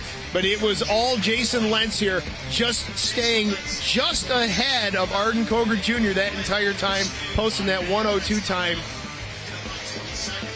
Look at the backside of the underhand for both of these guys. Look at him just reach in, that accuracy to chase those 2 hits in, one right after the other. And look at the extension on this single block. Handle all the way in, nose of the saw, sucks all the way back to the edge of the block, even disappearing there for one stroke in the middle of the log. Super clean, drives it off, already on. Look at the focus as he approaches that standing block chop. And then I want to talk about the end of his standing block cuts. He has the confidence, the strength, the mental wherewithal. Even if things get a little bit sloppy there, he has a clean, complete cut. He is all the way up there to the middle of that block. Watch, he goes in, one up hit, and then goes into drivers. That near driver, you see that vertical crack split right down the front of that block. That twist at the top of the block ever so slightly opens it up for that far driver in the downward direction, clears off the block. Beautiful finish from Jason Lentz. Jason Lentz bringing it at a time of 1:02.23 seconds. That's the second fastest time we have had in this round of 16. He will advance to the quarterfinals in his quest for a three-peat in trophy competition here on this side of the Atlantic Ocean.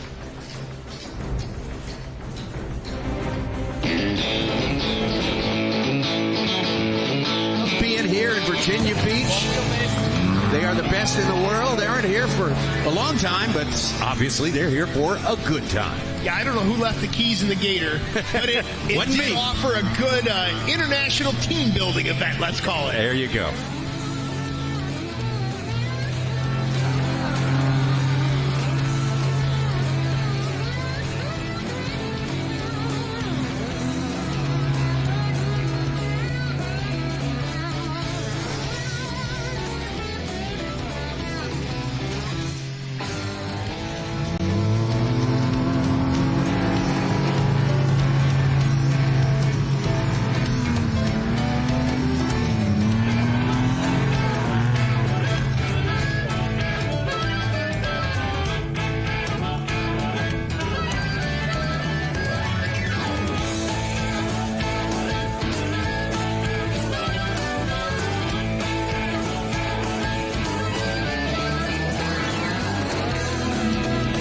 Our final heat in this first round, let's bring them out. Walt Page versus Sterling Hart. Sterling Hart, our Canadian champion. We've heard so much about him. Pound for pound, probably the best lumberjack athlete in the world. And he's been a great coach. You heard Trevor Beaudry giving all sorts of credit to Sterling Hart, and that is the man right there in the red on our right side. He has got some trophy cred, that is for sure. World Trophy champion in 2018. Sterling Hart, you may know him from way back if you follow STIHL Timbersports. Was a climber when climbing was a part of the format back in the days. Father also a great climbing guy. Going up against another West Coast guy. This is the West Coast of the United States. That is going to be Walt Page. Walt Page now, one of the veterans here at the top of the STIHL Timbersports Series USA. He was top 4 in our U.S. championships in 2016 and 2021. He was 9th place in trophy both of the last 2 years. Warm up your saws.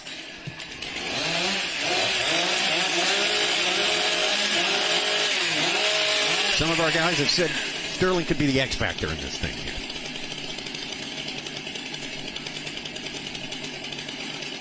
Athletes ready. Stand to your timber. 3, 2, 1, go! Yeah, Tommy, some of our athletes have said that Stirling could be the X factor, and I agree with him 110%. I think out of the entire Canadian field, he is one that could give any of the U.S. competitors a run for the money and become that North American trophy champion. Walt Page over on the left side of the stage, though, he's my guy. I'm like, why isn't he on that podium? Yeah. Why hasn't he been there? That's hard to figure. It's not clicking yet for Walt Page. He is right there, though, with Sterling Hart. I don't think he's got what it takes to beat Sterling Hart today, but I think he should be on that podium in the near future. So talented. Sterling stepping in, looks calm, cool, collected. We're about the 43-second mark as he transitions to the standing block. And this is where Sterling Hart just accelerates. He is an unassuming guy in terms of stature. You stand him next to guys like Jason Lentz, and it looks like Jason should just snap him in half. But the methodology, the focus with Sterling Hart is just 100% there. But look at Walt Page over on the left side of the stage has reeled in Hart. Hart is headed to Wow, he got it. Oh, my goodness. Sterling Hart. This is, well, there you go. Did I just get my wish? You did. Did I just win? Oh, no. Trouble on the left side of the guy. Somebody's going to have to get a defibrillator over here for me. I don't know what to make of this. I was going to hand it to Hart, and then I thought, well, Page got it. Now we got a flag. So that does not mean a disqualification. It just means that Walt Page, something under there is under review. And you can just see the drama with Mitch Hewitt as he sends that thing into the crowd.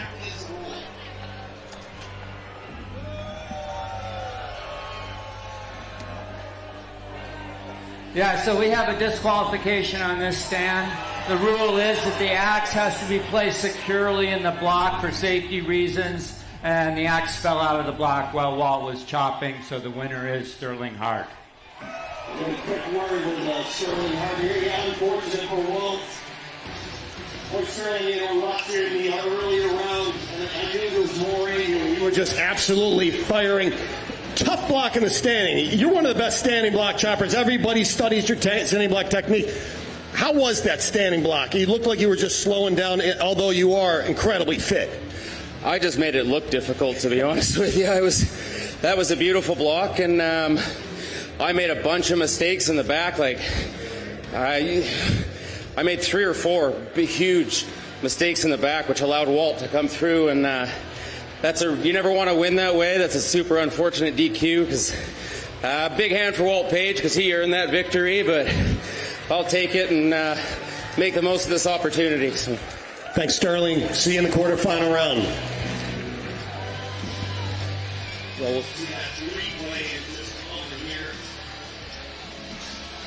Let's go watch these guys go head-to-head, and we'll try to highlight what actually went wrong with Walt Page. If you look at the left side of your screen, you see that axe stuck in the block. Looks like a bit like a trophy.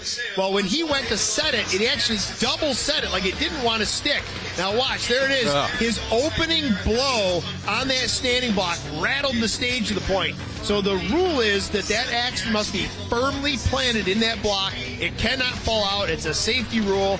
And when he was transitioning from the underhand over to the single buck, he kind of like double clutched it, like he stuck it, and it started to roll out a little bit. He actually grabbed it, recognized that, went back and set it again. I'm not sure what happened, why that axe was so free in that block, but in that transition from the underhand to the single buck, that's where technically the problem happened. It didn't manifest itself until in the standing block when he started putting the blows into the standing block. Now here we take a look at Stirling Hart. Just a rough cut for Stirling Hart in the backside of that log.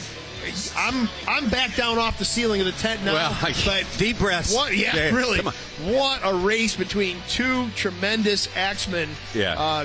I thought we did. We just saw Walt Page put an exclamation point on the day. Like I said, I don't know why we haven't seen him on the podium in this trophy event yet.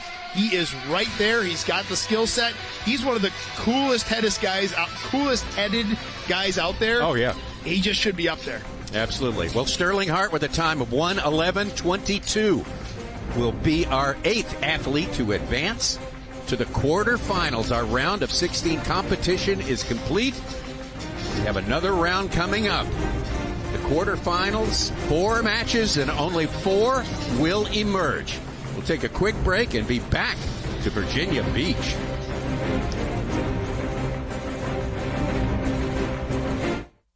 Your local ACE is the largest national retailer of steel power tools. Gas or battery, you won't find this full lineup at a warehouse store. You can find it at ACE. And right now, save up to $50 on steel trimmers and mowers. ACE is a place with the helpful hardware, folks.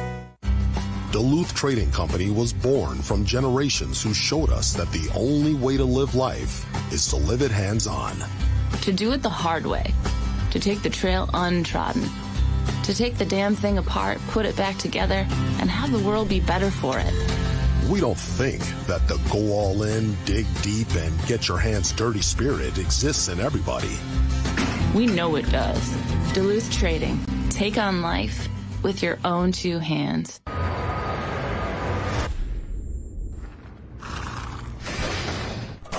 Let's roll, let's go.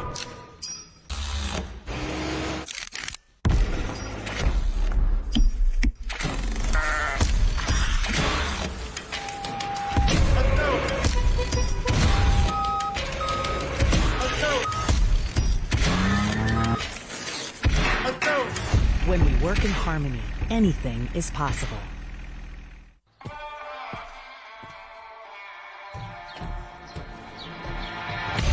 The pursuit of the perfect cut continues with our full line of STIHL mowers.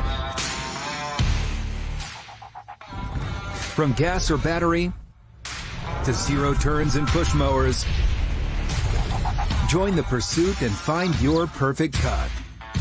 Real STIHL. Find yours. It's great, the U.S. and Canada having this North American Cup. It's a great idea. I think the caliber is really strong. Stirling, I would say, is definitely the Canadian to keep an eye on. Top of my list, I mean, you got Jason, who's been a finalist champion for the U.S. You got Stirling, who's a finalist champion for the Canada. I really think Matt's the one to beat because he's the best underhand cutter. Matty Slingerland's going to be at the top of the game too.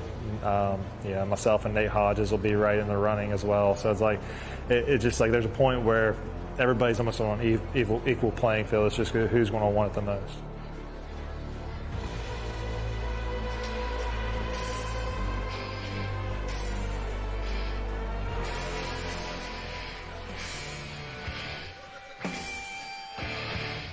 We are back here in Virginia Beach, Virginia, the North American Trophy Championship 2024. We start with 16 athletes, 10 of them from the United States, 6 of them from Canada.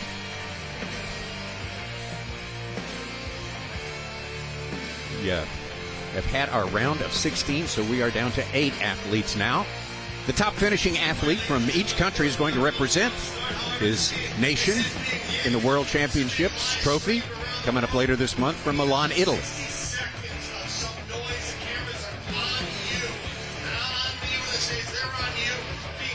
around the world. It's going on right now. This is live. All the folks who have get your flags up, wave at the cameras, ladies and gentlemen. We got about 45 more seconds of it. I'm losing my voice, so I need you guys to take over for me. Thank you. Great job. Keep it going. Great job. It's being broadcast Australia, New Zealand, all over Europe, the U.S., and Canada. And trust me, everyone is watching you right now, ladies and gentlemen, right here, Virginia Beach at the 24th Street stage. But like, look at this guy in the middle. Yeah, get on this guy right in the middle. 2 fists skyward. I love it.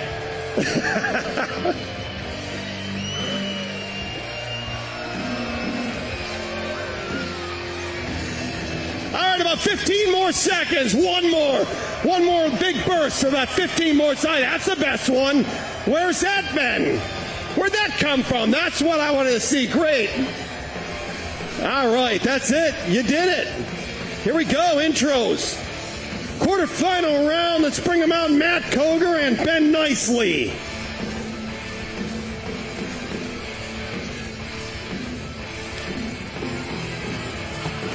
Matt Cogar on the left. Getting ready to go with heat number 1 of the quarterfinals. Matt Cogar, time-wise, our fastest through the round of 16. Took care of George Williams, Canada, Nova Scotia, Canada, in his first round. Going up against Ben Nicely. Ben Nicely performing nicely in his first round, his heat of 16. Well, taking out Canada's Marcel Dupuis.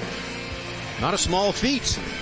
No, that was a surprise for me. And it was nothing against Ben Nicely. Just Marcel's a great cutter. He's been right there in this trophy event for so many years. So good on Ben Nicely. He's, I don't know if you want to say fighting above his weight class or whatever, but he put on a great cut, and he's here. He deserves to be here.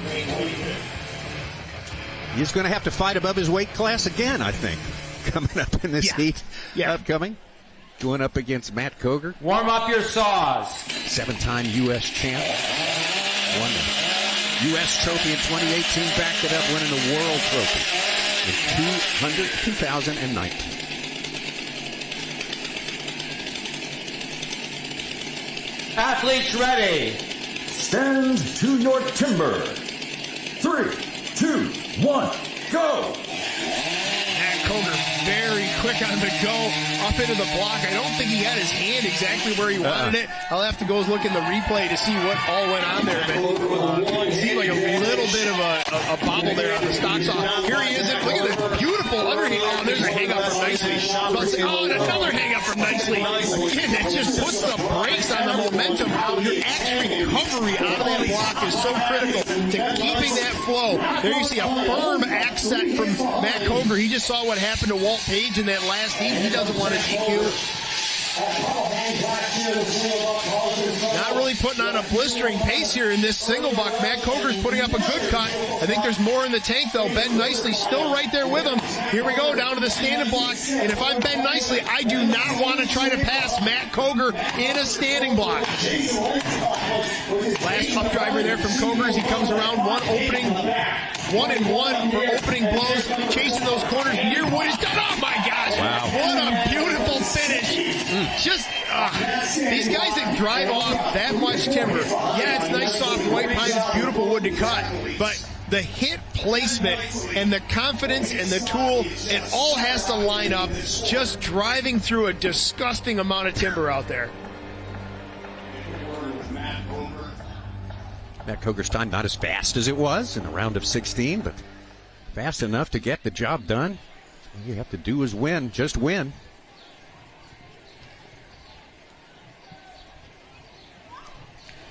And the winner is Matt Cogar.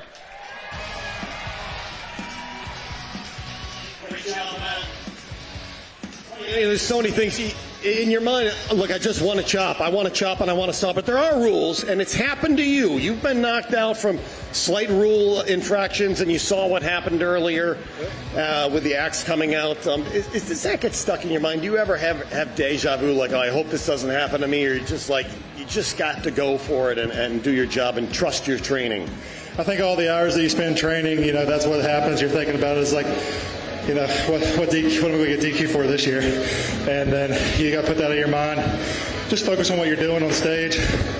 Put the best cut you can forward, and then, you know, just hope for the best towards the end. You want to tell the crowd real quick how you're keeping yourself going in between events? Because you got to go again in about 10 minutes. What are you doing out back? Just staying a little bit stretched out, just using the Theragun, keep the muscles lubed up.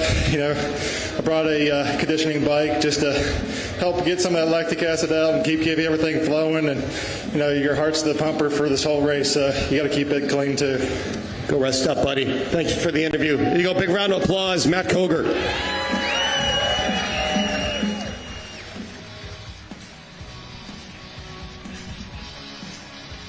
Yeah, there it was. So now that we slowed things down and I can actually process a little bit, I knew something didn't look right. There you see that 2-finger grab as he hooks onto that chain brake. So again, that's bad, but it could have been worse.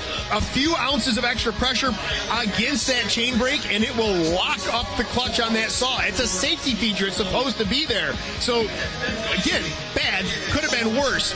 This is where, though, I think he lost some time, is in that single buck. It was a smooth cut, it was a clean cut, but it wasn't that Matt Cogar pace that we're used to seeing. So I'm not sure if he knew he had this heat in the bag and just kind of set a little bit of cruise control pace here. But again, safe, clean cut, got the job done. No hang-ups like we've seen in some of the other heats, like Mark Boquin earlier on today. Just kind of gliding from station to station. Didn't look like he was overdoing it, getting ahead of himself in any way. He's keeping it in control. And again, this is where we saw this with Jason Lentz. We got to talk about how these guys are finished the block. Tons of wood cleaned out on the far. Leaves that pig's ear, that little peak of wood in the back, and they just thunder down a blow on the back side of that log, the far side of that log, I should say, and just drive through a tremendous amount of wood. That saves you that chip hit, that up hit. If you don't actually have to put in an up and a down hit to clear that wood out and you can just slice through it, you've just saved yourself one blow of the axe. That could be the difference between a championship and a silver medal. Well, Matt Cogar gliding his way right into the semis with that cut right there. 1:01.39 seconds, which is a little bit slower than his cut in the first round, as we said. But as you said, Kevin, probably just pacing himself a little bit, getting ready. Matt in just terrific shape. Talked about his training regimen. He calls it low-impact training. Before he makes a cut in his training regimen, he does about 30 reps on something called a ski erg, which is sort of a rowing machine that can work horizontally or vertically. Just really super worn out with that, and then makes his cut to train for trophy.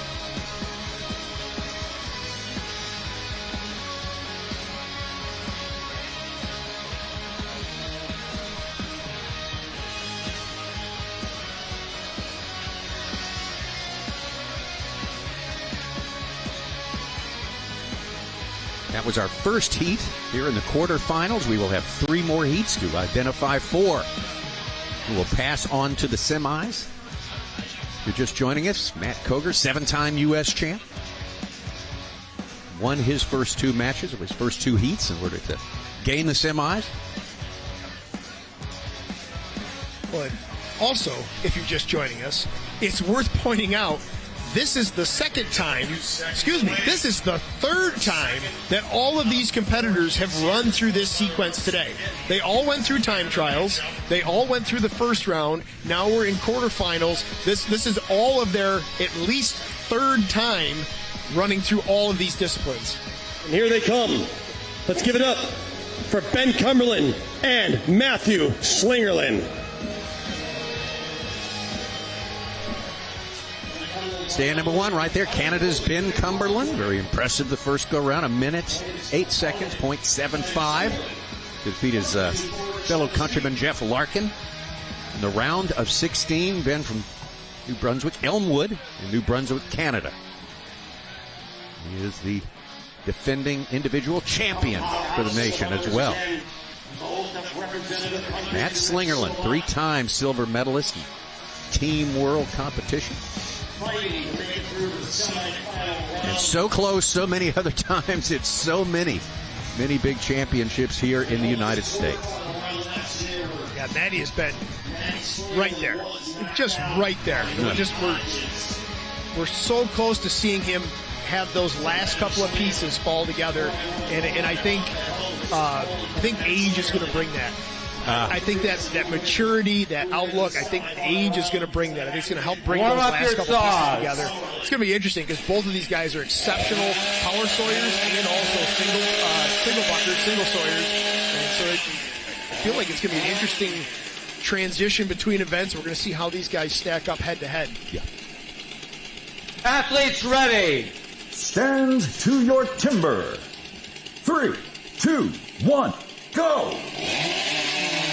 Very clean up to the block. Both these guys just so smooth to the timber with the saw. It is Matt Slingerland through first and very smooth in his transition, getting that saw down, getting his protective equipment off, and getting into this underhand chop. Cumberland getting in the guts, looks at his axe. He's a little concerned about what that block may have just done to his axe.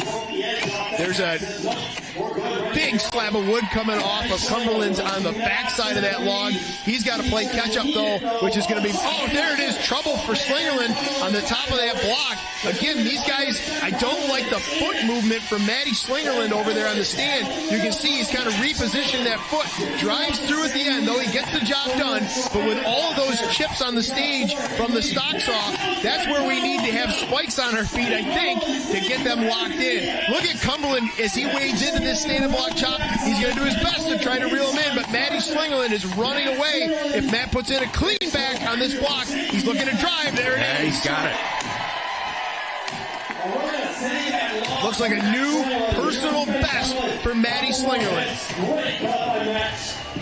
I think Cumberland. We're going to wait for the judge's decision on that.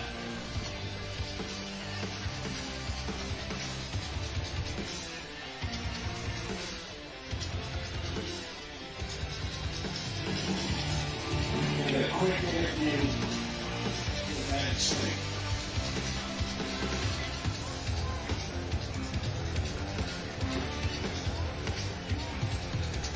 And the winner is Matt Slingerland. Zoom in on this. So this is Matty Slingerland's down hits. You can see these purple lines that he draws, and he split that line down the middle with that axe, with these $700 racing axe. But last year, Matty, you missed your line. You went way high. It caused you trouble. The trouble just kept mounting, and Nate Hodges reeled you in. Didn't happen today. Ben was not going to catch you. Talk about that race. I'm going to put down this sappy, sticky log that's got all over my nice new steel jacket. Talk about it, buddy. Yeah, thanks, Granite State. The wood's been awesome.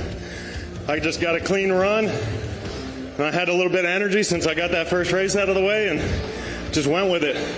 Great job. Love the racing stripes as well. Yeah, I figured it'd make me a little faster. We'll see him again. He's moving on. Semifinals, Matty Sling.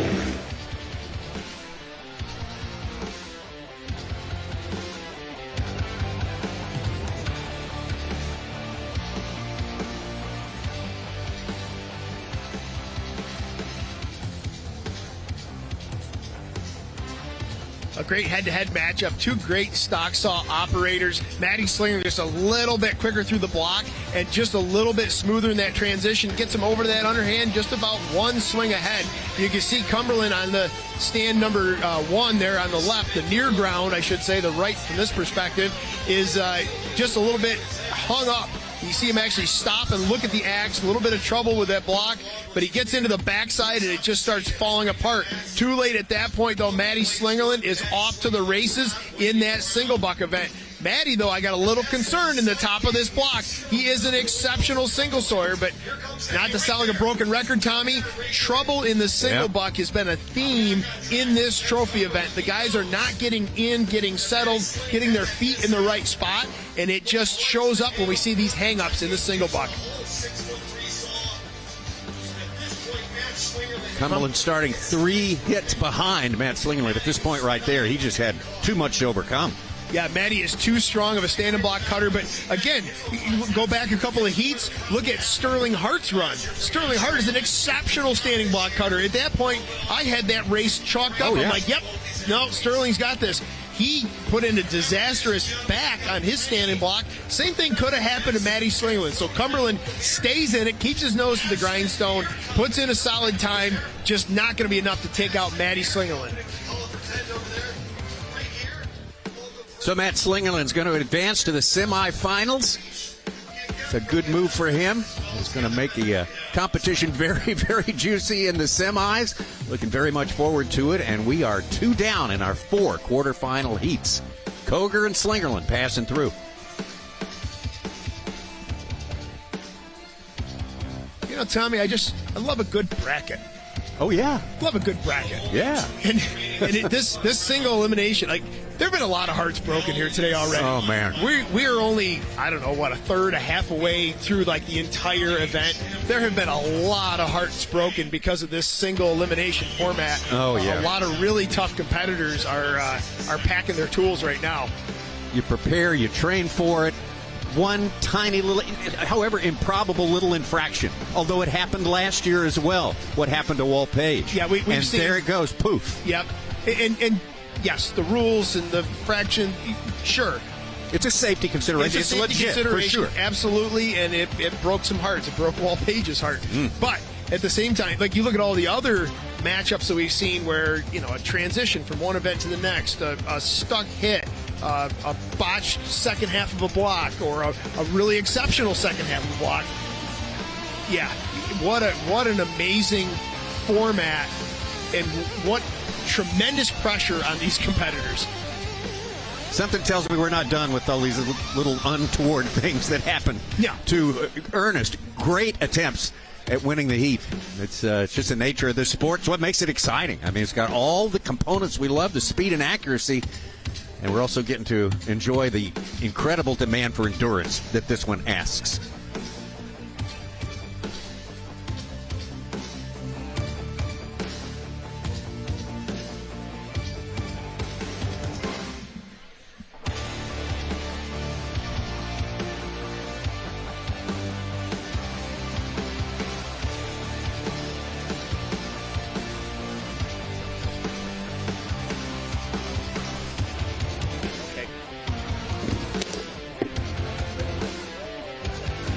Let's bring them out, Nate Hodges and Trevor Beaudry.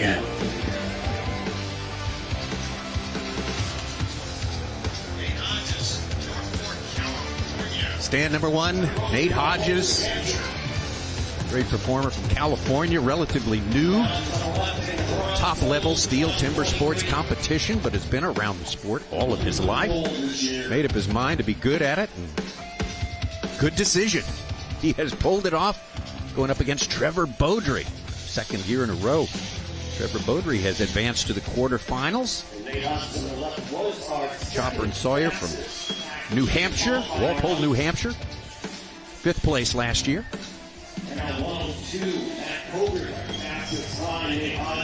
As you pointed out, Tommy, Trevor Beaudry made it to quarterfinals. That was his stopping point last year. Nate Hodges made it to the podium. Got a taste, like what he saw from on top of that platform, and like to move up a step or two. Warm up your saws.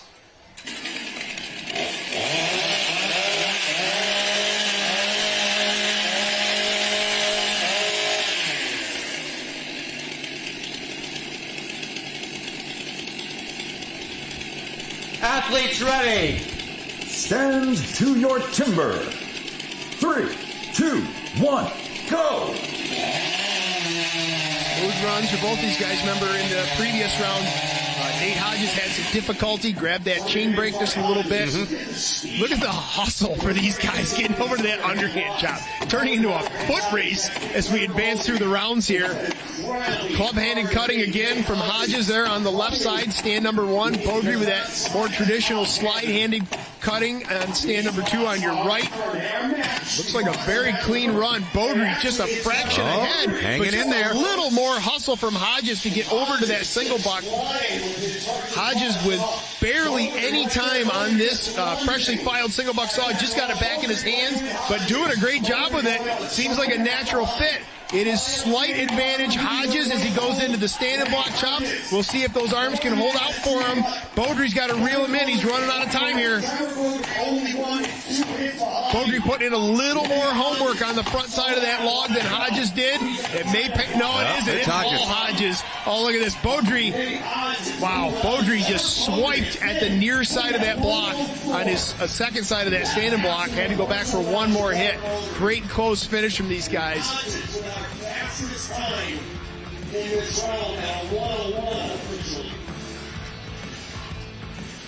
Well, Tommy, I think 8 seconds was Matt Cogar in our first round of competition. First round, 16. 101 from Hodges. We're kind of watching these times just to see. Granted, it's different blocks, different trees. The winner is Nate Hodges.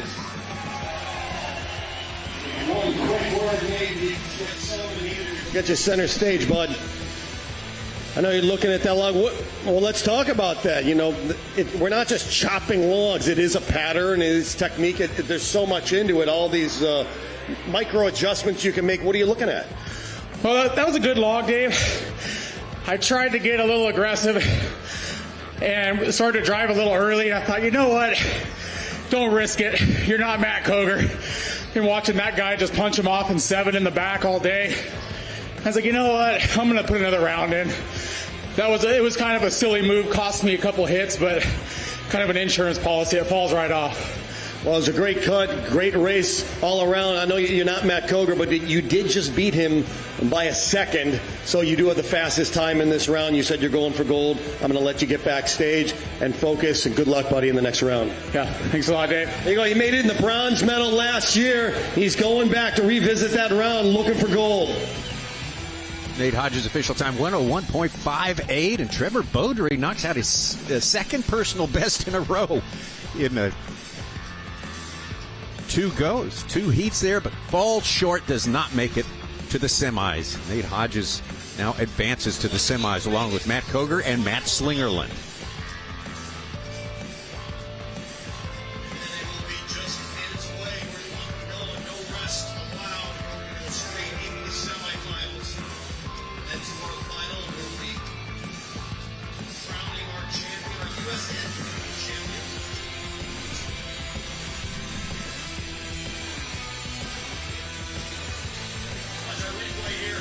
Here's the run once again between Beaudry on your right, Nate Hodges on the left. It's just a tiny advantage to Hodges, but look at the foot race. I think that was probably the lowest or smallest elapsed time from the end of the stock saw to the start of the underhand. I think those guys put on a great 40-yard dash for us here on the stage in Virginia Beach. You can see in the near ground there, Hodges with that club-handed chopping. He's got some tape around that handle for grip. Doesn't slide his hand, so yeah, put some extra grip tape on there. Punches in a couple quick drivers at the bottom. You heard in the interview with Dave Jewett how he talked about that one extra round. He went and took that extra round of chips out, finished very quick with just a couple of punchy drivers at the end. Great run there with that freshly filed Mercier saw into the standing block. Again, swings one of the biggest axes in the business. Beaudry, watch this, drives through the block completely on the near side and has to go back and pick up that one last blow on the far side of that log.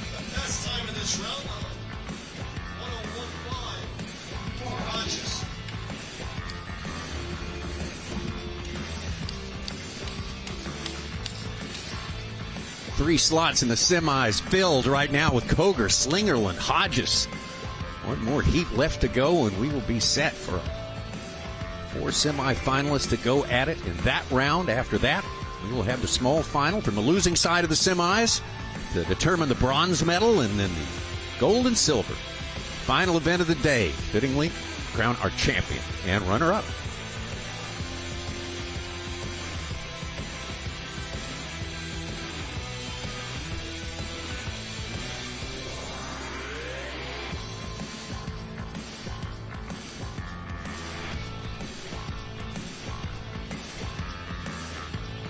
Crowd has stuck around. You know, when you got a place like this, you're at a fair or a big event or a big-time vacation weekend action place like this, you know, people drift in and out, but we have maintained our crowd through this. These guys are putting on such a terrific show. Diana, West Virginia, our national champion, two-time Jason Lentz. And coming all the way from Squamish, British Columbia, the Canadian champion, Stirling Hart. Jason Lentz on stand number 1 there. Personal best in trophy format. You see it right there, 58.49. Going for 3 in a row. Stirling Hart came in here. He didn't want to win that way, the way he advanced to the quarterfinals. A DQ, Walt Page, but Stirling's got to take it. And he's going to move on to the quarters and try to make it to the semi. He acknowledged that very graciously in that interview with Dave Jewett. He says, geez, Walt Page beat me fair and square. Yeah. But with that DQ for Walt Page, and let Stirling Hart advance. A tough lesson for Stirling Hart. He is an exceptional standing block cutter, and that standing block did not go according to the script. Warm up your saws.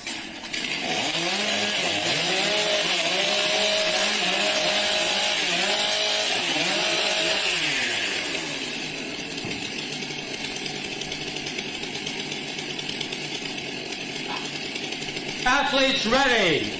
Stand to your timber. 3, 2, 1, go. Well, Tommy, earlier I actually referenced standing Stirling Hart next to Jason Lentz and the difference in stature. Well, we get to do this now, and right now it's advantage Stirling Hart. He is sprinting over to that underhand block, had a bit of a hang-up, got the heel in a little bit heavy on that opening drive, but it was advantage Hart going into the underhand. Lentz around first, though, into the backside of the block. A bit of a rough cut there in the front side of Lentz's block. Doesn't matter. Got the job done. Hart has to step back up. That is going to be an immense loss of time. Oh. Jason Lentz is going to run through this single buck event. That was a tough break. It was advantage Hart going into the underhand, advantage Lentz coming out of it.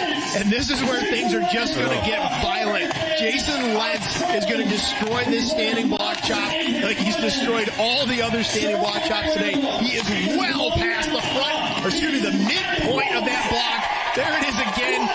He's got to put like some kind of like proprietary stamp on the finish of those standing blocks. 4 hits in the back of that standing block. And this is a man on a mission. Fueled by power, won by precision. Jason Lentz has put on a clinic.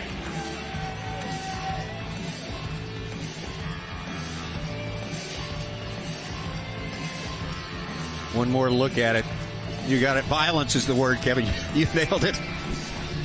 And the winner is Jason Lentz.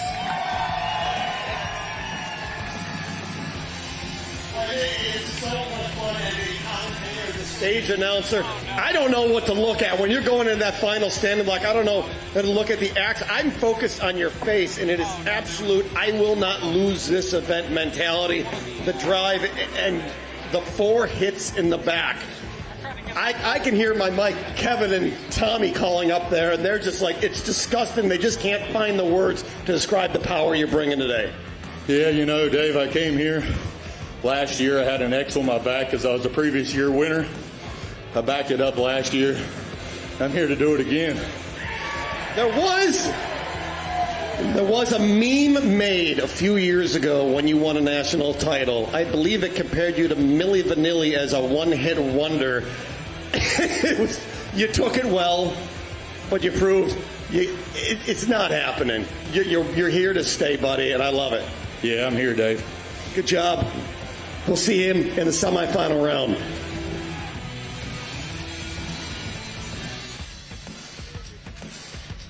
So as we go back to this replay, stock saw, yada, yada, yada, underhand, it's going to happen next, and whatever, back to the single block, but standing block.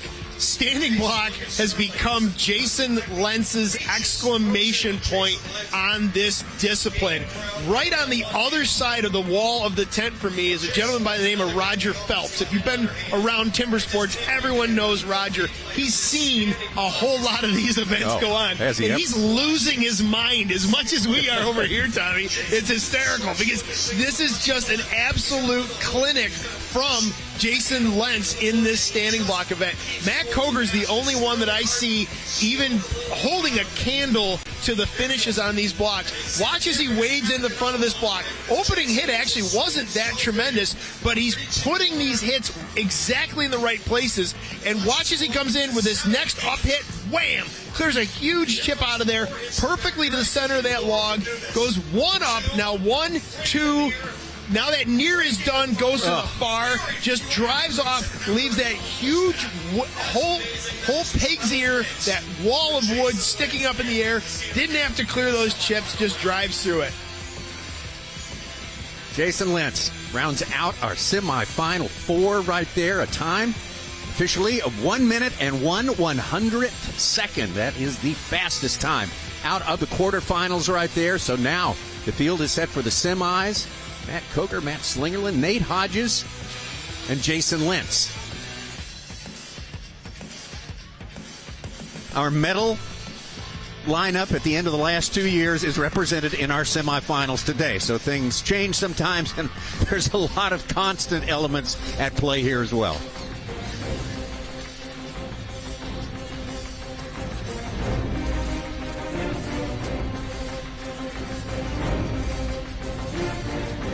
Four left from the original 16. We are ready to get that underway momentarily. Let's take a quick break, and we'll be right back here in Virginia Beach.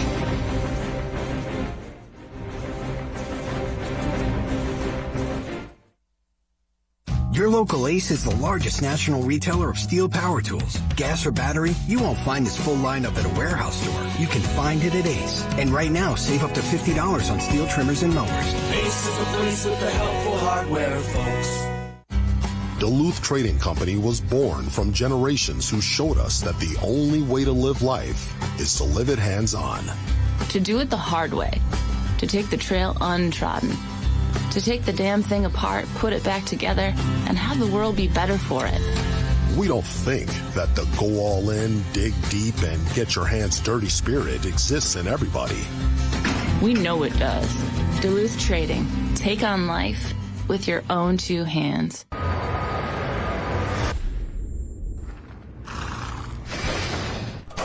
Let's roll, let's go.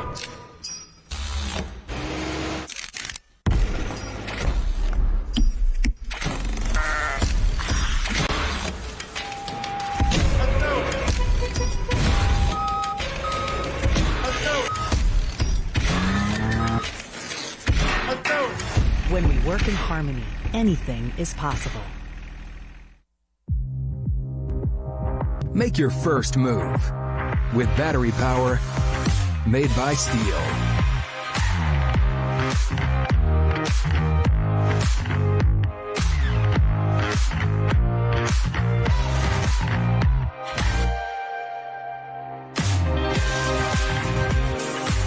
Right now, save $50 on select AXEtion battery tool sets. Real STIHL. Find yours. Like a 400 on a track, the kind of demand where you're just kind of flat out the whole time and pretty well gassed by the time you finish the standing block.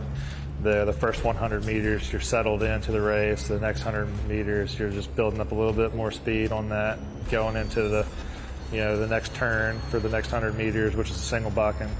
And then once you get to that straight stretch, that's the standing block, and that's when you're trying to whatever you have left in the tank, drop it there and try to maintain that lead. My feeling is adrenaline compensates for any amount of endurance you can have. So.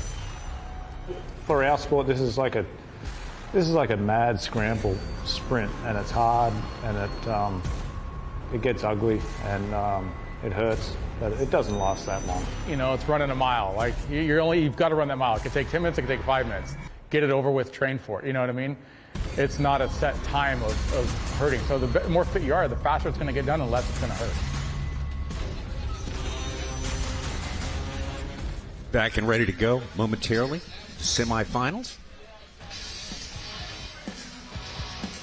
Trevor Beaudry there likening trophy competition to the 400 meter. That's a good analogy there. That's the longest sprint there is in track and field. And this is a sprint. Takes about the same amount of time for a winning effort. That was a good analogy. And people rarely have any oxygen left at the end of the 400 or the trophy. A trophy heat, a typical trophy heat. Yeah, but you know what? I'm going to fight you on that one, okay. Tommy. I'm going to fight you on that All right. I love you. Bring I'm it. going to fight you on that Bring one. it. Yeah, okay. Do your worst. The 400, the sprint, right? Yeah. But here's what I want you to do. I want you to do the 400, and I want you to do the 400 with a refrigerator held up over your head, shoulder pressing it as you're doing the 400. Right? There are some additional demands. I will say, yeah, I'll cede that to you. This is such a total core, total body. Oh. Like, I don't care what event, what sport, whatever analogy you want to make. This brings together so many different muscle groups in so many weird ways that just don't happen anywhere else. And it's happening harder now. They've been through 3 heats at this point in the day. And it gets faster, too. Yeah, yeah. Like, world records keep dropping. Like, Yeah. we're You don't get to time coast off. in. No. You got to build up. If you just arrived, you showed up at the right time. This is the semifinal round. Let's bring him up from Grafton, West Virginia, Matt Cogar. And his opponent from Pigeon Forge, Tennessee, Maddie Slingerland.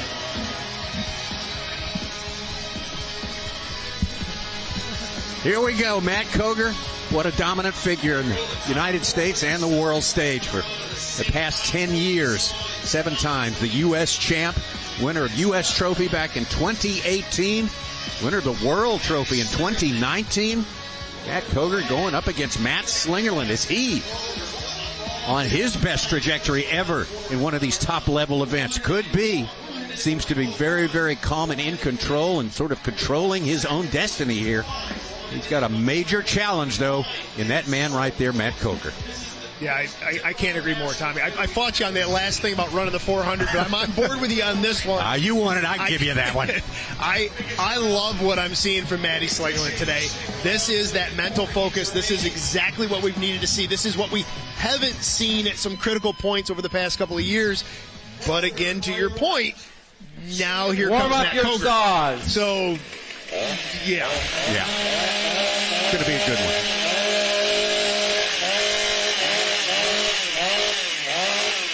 Up until recently, Matt Cogar held a world record in this event, 54.68. Now he holds the second fastest ever time. To your timber. 3, 2, 1, go!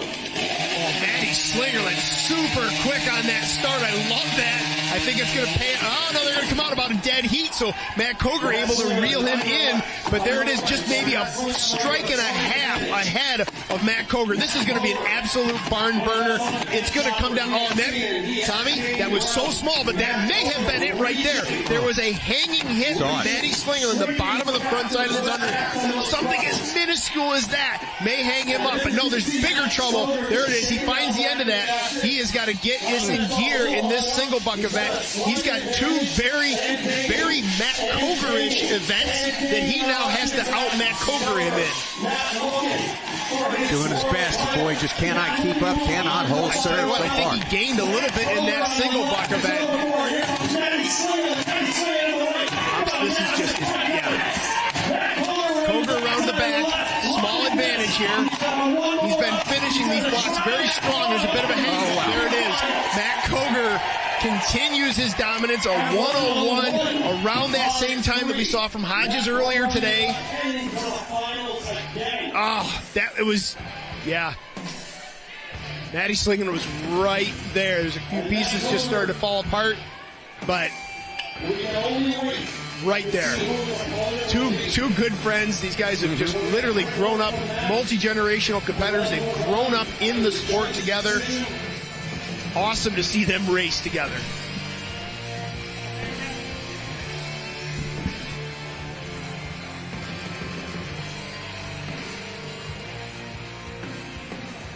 Nice job, gentlemen.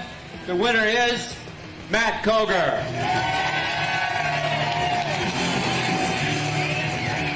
We got Matt Cogar here, Grafton, West Virginia. Matty, the last 2 years, as John Denver said, it's been almost heaven, West Virginia.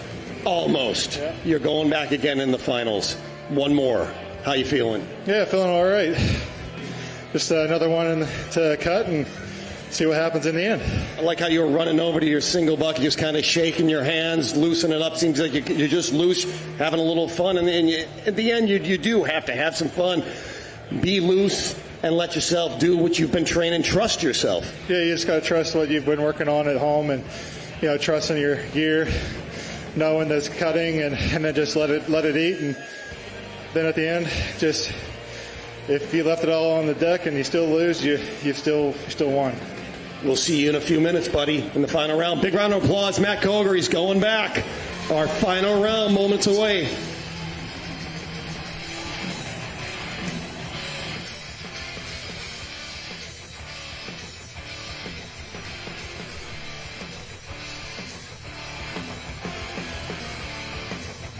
Folks, one of the cleanest runs that we've seen in terms of both competitors just leaving it all on the stage. Maddie Slingerland super fast to that block. Matt Cogar was able to reel him in, I think, a little bit through the wood on that stock saw. Very clean run. Ultimately, though, it was right here in the underhand chop where Maddie Slingerland just fell behind a bit. I don't think he had quite as much done on the front side of the log. Kind of took out alone on the front side, had to pay it back on the back. That gave advantage to Cogar going into that single buck event. Maddie Slingerland's an exceptional single sawyer. I think he regained some time maybe in that single buck event, but it just wasn't enough. You turn Matt Cogar loose on the standing block, and he is right there with Jason Lentz. Again, beautiful, clean front face in the front side of that standing block. Look at him with a very short, small back face, and then just drives through an enormous amount of wood. Time of 1 minute, 1 second, 35 for Matt Cogar. He's kind of keeping it even keel right where he was in the last. He was a little faster in the very first in the round of 16. No matter, he's there. He's into the final. The other half of that final has yet to be decided. Matt Slingerland will go on to the small final to do battle for the bronze medal.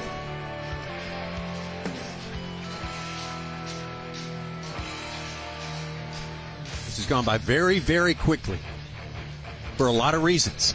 These athletes are fast. Our crew on stage, we can't say enough about them. They are so fast. I mean, that's how you keep people in their seats. I mean, you leave them wanting more by making it go by quickly. Personally, Tommy, I could give up my seat right now. I've been jumping out of it. Like, well, yeah, you've come to your feet a couple of times here. I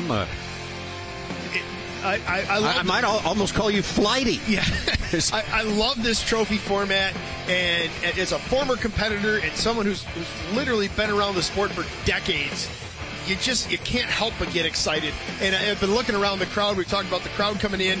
There are competitors showing up. Like I just ran into 3 different competitors from New York who came down just to watch this, like make the trip down just to see this event. No other reason, just to come see this event. We're getting messages from other competitors around the country. I got a message just a little bit ago from Brad DeLosa sending a message from Australia. Wow. So good to hear from my good buddy Brad. Like, everybody's watching. Oh. Everybody loves a good trophy match. Oh, it's been a show so far. There's no doubt about that. Some terrific performances. And those names that you expected to be around at this point. Second final heat of the semifinal round. Let's bring them out from North Fork, California, Nate Hodges, and our returning champion from West Virginia. Give it up for Jason Lentz. Well, there he is, Nate Hodges. He can do it all. He can build you a house from a barren piece of ground. He can take you up in his airplane and get you an overhead view of it. He can open a string of axe-throwing establishments, successful establishments in the West Coast. And he can set his mind to it and get involved in the STIHL TimberSports Series and make a big splash. He is looking to make one of the big splashes of his career right here. If he can pull this off, somehow figure out a way to get past Jason Lentz. toughest competitor in trophy over the last 3 years, no doubt about that. 1-22, 1-23. Looking for 3 trophy championship victories in a row right here. Got to get past Nate Hodges. Warm up your saws.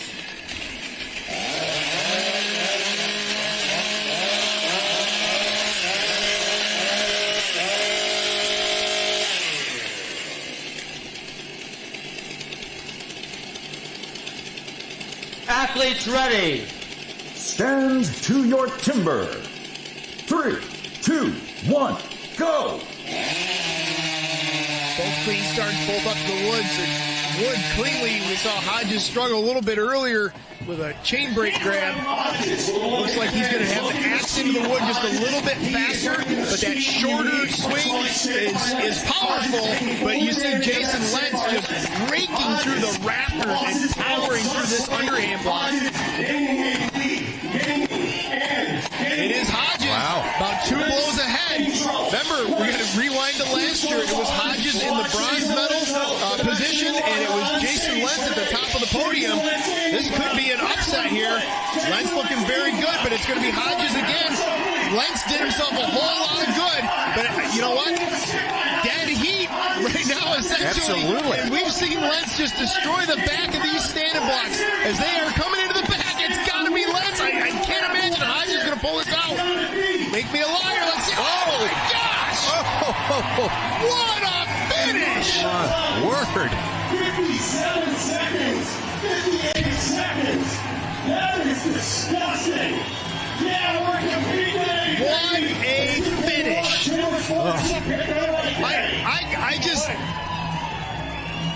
I'm speechless.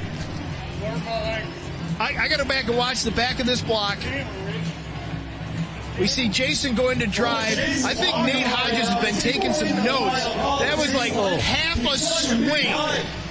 Advantage Jason Lentz. If we were so far across there, I'd run up there and shake Nate Hodges' hands. What a run. Oh my gosh. Race of the day so far, no question about that. On a 30-inch axe handle, sometimes our cameras just got a little too close in, streaming around the world. Let's wait for the final call, though. All right, gentlemen, nice job. The winner is Jason Lentz. We get a quick word with Jason Lentz. Very, very quick word as he moves on to the finals. Great cut, Jason. I know there's a lot of moving parts here. We've seen it before. The boom cameras can get so close. Tell us what happened. Was that in the underhand chop? Yeah, as I ran over Dave, it was a bit too close. I didn't see him raise it up, but I yelled, "Get that thing out of my way." Yeah, I don't know. It can't be there the next round. I know that. Good presence of mind. You single buck. You're on fire. You picked the right day to be on fire. You gained ground. You gained that half swing you needed. Good job. Thank you. We'll see him again in just a moment in the finals. I believe we'll be doing a small final event. The finals will be bringing out all-time Andy Stirling and Nate Hodges. Moments away. Maybe we can see that underhand shot in the replay. Here we go. Here's another look at that heat. I'm going to need to start taking some kind of medication because this is just too much. This is just too much. These guys move into the underhand chop. It's advantage Hodges. He's around to the backside of that block. Nice looking stick. The axe is liking it. Nice big slab out of there. Cuts it cleanly. Goes after the bottom of that. Skips that one top drive or one top chip hit. And look at the sprint. I think Hodges is posting the fastest times across our stages. This is where Lentz is just able to reel in, get a slight I won't say advantage over Hodges, but gained some time back over Hodges. This is where we got to like staple some kind of medal to Nate Hodge for not giving up on this. Me, I'm like, well, Jason Lentz, stand and block. He's just going to just walk away with this. Nate Hodges, though, has been watching these guys take these blocks apart. He goes, you know what? You want to see wood drive? I'll drive wood. That was about a half a swing. I don't know what the official times come out to. I don't even care. That was like fractions of a second between those two choppers. Look at the smile on Nate Hodges' face. He knows what a race he just put up. He's got to be happy with that. I know he wanted to win. He wanted to go on to the championship round, but he's got to be happy with that run. What a result. Jason Lentz getting away with it, though. Man, oh man, personal best for both of these athletes, a 57.83 personal best. Jason Lentz wins that one, advances to the final, and Nate Hodges 58.31. Little less than half a second behind. It even looked closer than that to me. Though we have the official times in front of us right there. That's race of the year so far, and I'm going to be hard-pressed to beat a heat like that. I mean, through the rest of the season. I'm talking about the champions, U.S. Championship as well.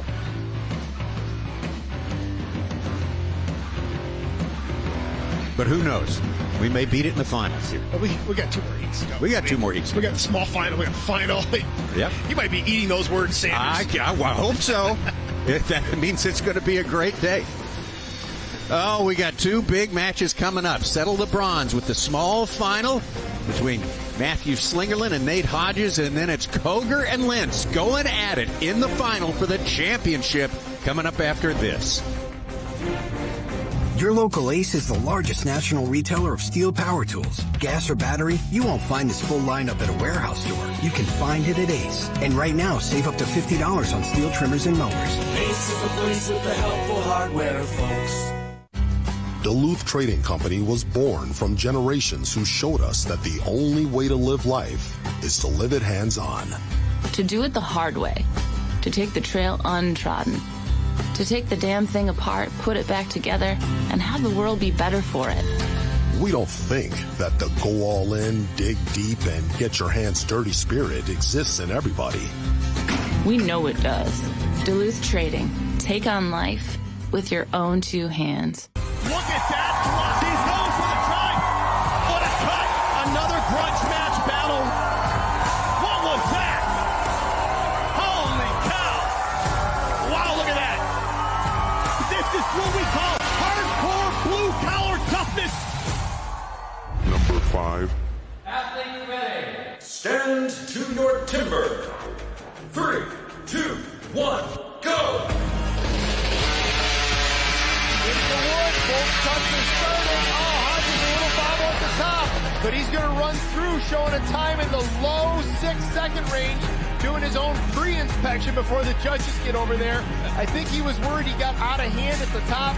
Maybe the centrifugal force of that motor spinning pulled him off course a little bit. Uh-oh, reaching into the pocket. Oh, boy. Rich Hallett calling in the second judge to take a look. The rule states that the line must be severed. You can nick the line, you can shave the line, you can approach the line, but as soon as the line disappears, the line is severed. This has got to be a contentious one because both judges are really looking this over. Stand 1, your cut was good. Stand 2, missing line. DQ. Number 4. 3, 2, 1, go! Well, and all that is backstory at this point. Cassidy Shearer can easily beat that time to beat, but I don't like how this opening face is gone. He ends up working the middle of this block, kind of left the far wood unattended. He's got to go back and pick that up. Grant Foreman, a great cut going on here. There it is, Grant Foreman ripping off. That is probably going to be a new personal best for Grant Foreman. Number 3. 3, 2, 1, go! Ben Whalen very quick to the wood. If he can maintain it, he'll post a foul time. Sends one flying across the stage. Ben Whalen. Where'd this come from? Number 2. 3, 2, 1, go! Watching absolute speed of Hodges. 4 hits and 4 hits fast. Look at this. It's unbelievable, Nate Hodges. But look at this. Jason Lentz right with him. Jason Lentz is absolutely hanging with Nate Nate Hodges not intimidated one bit by the national record holder. And here comes Jason Lentz. He's going for it. Lentz is going for it. He's up first. And Lentz has absolutely got so much power. He's going to need it as here comes Hodges. Hodges is rapid fire machine gun pistoning. Axe speed is very tough to keep with. Jason Lentz right around 39 seconds. We're at 40 seconds. We're in the low 40s. Lentz is by one hit, and he's going to go around. Around goes Lentz. Hodges got one hit in the back. Can they beat Lefko to slam up the bottom? It's Lentz. Holy cow. Absolutely not intimidated. That is one of the best races we've seen from Jason Lentz. Number 1. Stand to your timber. 3, 2, 1, go! Samantha Graves very quick on that go into the log. What a great swing. What a clean cut from both of these athletes. Look at how flat and smooth that cut is from Martha King. One missed hit, one stepped hit, but an extremely clean front face there from Martha King. Samantha Graves, though, not waiting around as she wades into the backside of this block, attacking those corners, reaching to the far. There she's attacking the near, looking for it to spin on her. One in the guts. It is going to be Samantha Graves taking down our two-time champion, Martha King. What a tremendous chop here in Milwaukee.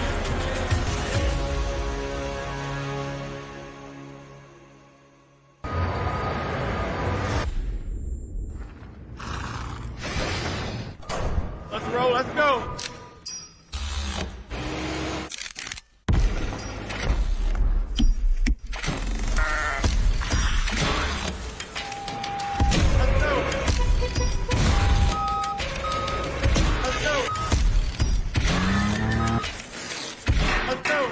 When we work in harmony, anything is possible.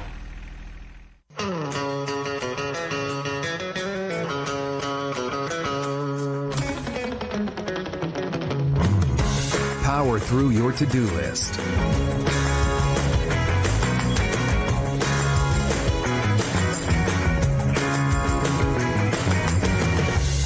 And create a space that really makes a splash. Right now, save $30 on the FS56 RCE trimmer. Real STIHL. Find yours. The trophy race is definitely a different beast than any of our traditional timber sports disciplines. It's probably an accumulation of a lot of different things like endurance, being good at every discipline and efficient at every discipline, and even being able to bounce back and do it 10 minutes later and keep doing it. It is you in the block. And you know, once you know you're up against one of them good guys, it's time to give it everything you got and some. Yeah, it's the mental toughness, you know, to be able to go through each of those disciplines. You're digging deep and trying to find as much motivation and as much drive to finish that race as you can. And I mean, it's just a pure knockout, drag out kind of event. Our athletes talking about how you've got to reach down and get it. Man, oh man, they're about to roll up on their 5th heat of one of the most demanding things you can do, which is run this trophy route.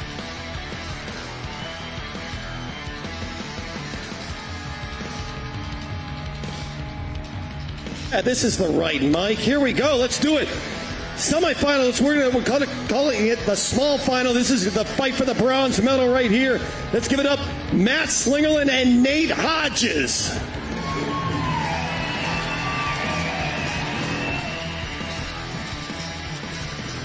Going to be Matt Slingerland on stand number 1. Matt Slingerland really looking good through the first 2 rounds, also in the qualifying as well, but just could not get past Matt Cogar in that semifinal round. So he's going to go up against Nate Hodges. Nate Hodges just got finished laying down his personal best, 58-31. And oh man, is that going to give any kind of advantage to Matt Slingerland? I mean, he has exerted so much. Slingerland's time gained this spot right here, 1:06:56. So a big discrepancy in time, but that doesn't necessarily mean it isn't going to be a good race. Well, I'll tell you what, Tommy. Yeah. Okay. Like, what? Fair enough. I mean, I'm going through all the heats, every step that these guys took to get here, all the way back to time trials, and looking at, you know, each discipline and the transitions and the change they've shown throughout the day. Holy cow. What have they got left in the tank? Athletes ready. We're about to find out. Stand to your timber. 3, 2, 1, go! I mean, in my mind, this first discipline, it should be advantage Slingerland, but stock saw there's not much to lose or gain. Well, there you go. They're neck and neck. Hodges, though, again, I mentioned this in the last round, he is putting down the fastest lap times across the stage. Forget about the disciplines, but just getting from one discipline to the next. Hodges is the clear winner there. Slingerland, though, struggled the underhand in that last round. He's got to take what he learned there, apply it. Some hang-ups, though. Hodges, though, has been putting in clean faces. Underhand, I don't know what's going on. I don't know if Slingerland's not putting the work in the front of this block. I know his dad Mike is out here in the crowd, and he'll be letting Maddie know whatever went wrong. Hodges is running very strong with that freshly filed single buck saw. Hang up at the bottom, though. I feel like he's starting to lose some gas. These guys are going to start almost identical. We've got an absolute horse race on in the standing block chop. I feel like this is where we're seeing the arm chopping of Hodges kind of come. Oh, this is going to be an awesome race. This is where I feel like the arm chopping of Hodges is going to come back. Oh, it's Hodges. Hodges is going to stick with it. Unbelievable. Wow. Maddie Slater was right there. He was reeling him in. Hodges was absolutely losing it. Gassed as he was working into these last two disciplines. We've talked about how he's a very high-speed chopper using a club-handed technique. He relies on those big arms, but this is where it starts to hurt him. You can't rely on those muscles, and I feel like he is just getting gassed at this point. What an unbelievable heat. Glad I got rid of my chair before the start of that event. I probably would have kicked it out from under myself.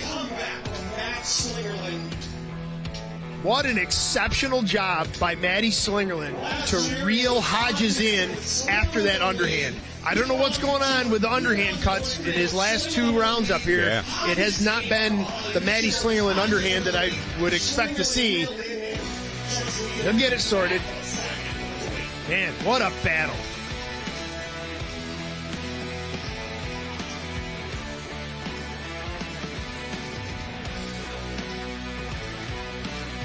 Well, they left it out there. All remains.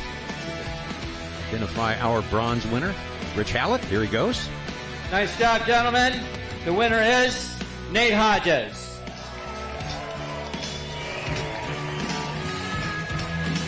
It's an unbelievable race by these two combatants.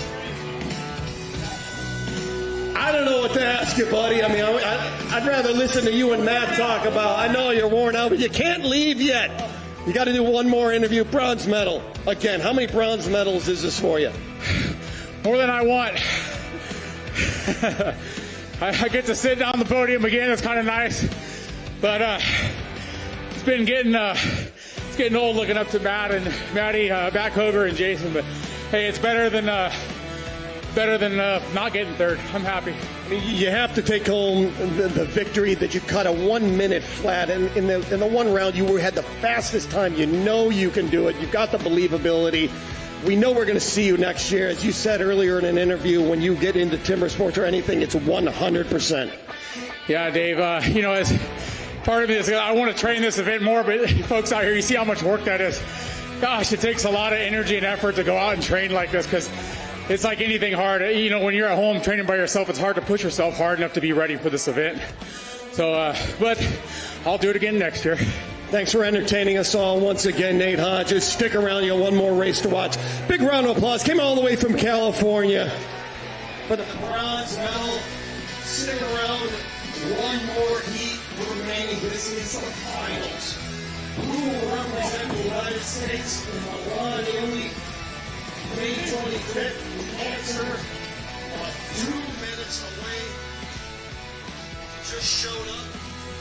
What a colossal battle. These heats are just getting tighter and tighter. Man. The competition is so absolutely tough. And there, once again, I don't know if anybody's clocking the times across the stage. I think Nate Hodges gets the gold medal for the sprint across this stage. He had to come back and step up, thought he had it finished, had the wherewithal to step back up, take one more blow. I love that he's wearing his metal calks. He is locked into this stage. That Mercier saw is absolutely ripping, and he's putting it to work. There's some things we can clean up there, and I know he's got a whole year to think about that. And he's got some stuff in his working on the single buck coming up just in our regular Timber Sports event in Milwaukee later this year. Matt Slingerland, beautiful looking stand and block cut, and what a tremendous finish at the end of this. Like, you just don't know. These two guys are going to go head to head in the stand and block, blow for blow, and it really could have gone either way. What an amazing race. Two amazing woodcutters. One more look at that final moment here, how fast it was. That is 0.4 of a second difference there. It didn't even look like that much right there. Nate Hodges gets it, gets the bronze again. Too many bronzes, he says, in his resume right now, but he'll take it for now.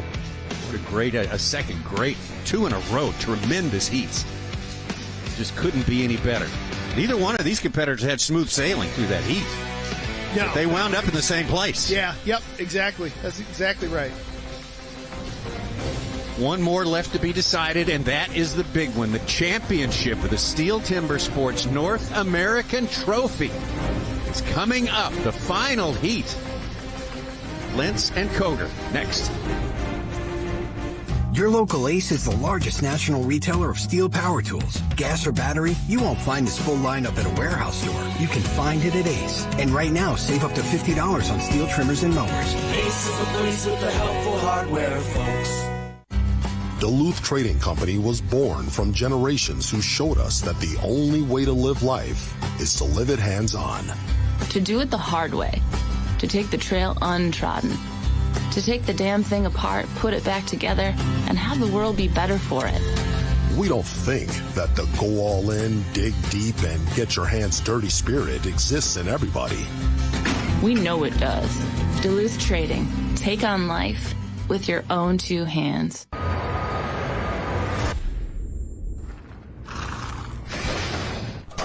Let's roll, let's go.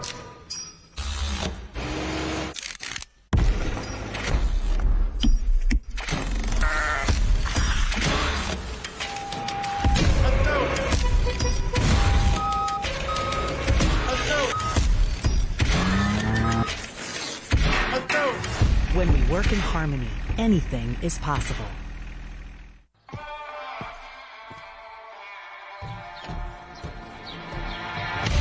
The pursuit of the perfect cut continues with our full line of STIHL mowers.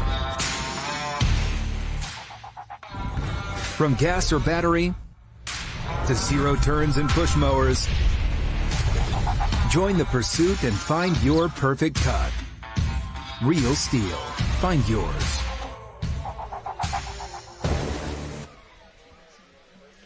$16 competitors we started with, 6 of them from Canada, 10 from the United States. We're down to 2 Americans.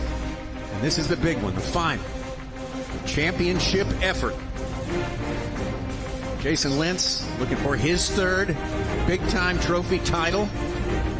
In a sense, the same story for Matt Cogar. Matt has had a world and a national trophy title.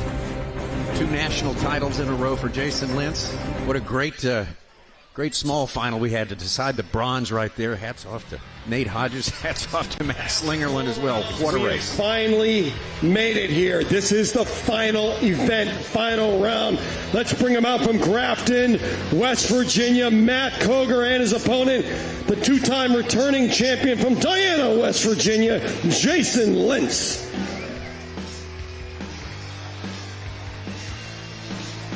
Bear in mind, this is the 5th time, the 5th go-around for this extreme exertion effort that you have to put out to win. The only way they got here is to win every time they teed it up today. 4 heats, 4 wins in the tank for Jason Lentz. Same thing for Matt Cogar. Both of these guys have been in this position before. Jason Lentz would like for it to turn out the way it turned out last year. and the year before, Matt Cogar would like to change the scenario, change the narrative this time around. Well, Tommy, in addition to the exertion that these guys have put down for the number of rounds they've been competing now, I feel exhausted. This is just... It is a little bit of an emotional roller coaster watching this. It's such great performances, such athletic performance. And just like our small final, this one, this could go either way. I'm going through... Absolutely. You know, I know I'm supposed to provide some kind of brilliant insight as to which discipline who's going to pull ahead with and Athletes whatever. ready. These guys are just going to be neck and neck. Timber. Here we go. 3, 2, 1, go! Super quick to the timber, very clean cuts. They're going to come right out of the bottom of this together. Then transition over to the underhand. Just a half a swing advantage for Lentz. We'll see if he can hold that advantage. That may be, there's a hang-up though. There's two hang-ups from Jason Lentz. Now advantage Cogar. Into the back of this block. I think Cogar's got it. Yeah, really clean. He looks really good. Oh, my Lentz goodness. has got trouble. Look out. Lentz has got to stay in this though, because there's a hang-up for Cogar in the single buck. So I feel like Lentz almost looked a little defeated stepping off that underhand, but now he's switching it into gear. He is gaining some time on Cogar. Matt Cogar, though, he is just going to run away with this standing block chop. Both of them around the back, though. Oh, my goodness. Jason has a really short front, though. I don't know if he can overcome this. He's been driving timber all day. This might it's going to be Cogar. It is.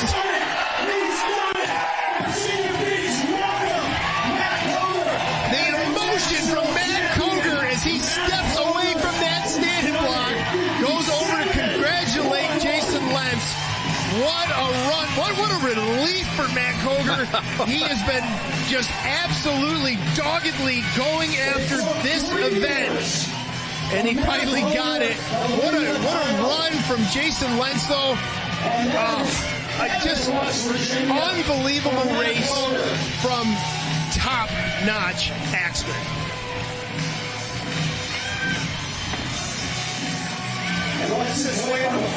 Well, they're level now with 2 national trophy championships apiece. Matt Cogar certainly holds the huge edge in national championships. But what a day. All right, gentlemen. Nice job. The champion is Matt Cogar.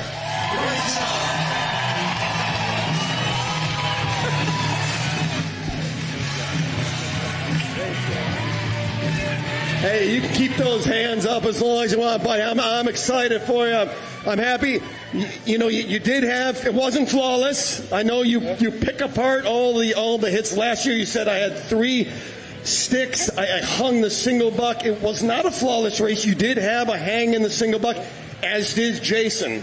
These things happen, but you just have to move past that. 57 seconds, your fastest time of the day. Take us through that race. It was such a blur. I don't know if I can remember it all.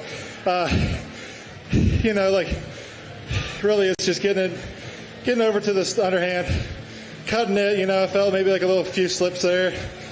Got to the back of the block. It split off. I was like, come on, you got to come off here. Came off, got over to the single buck. I knew Jason, he's such a great competitor, Hart.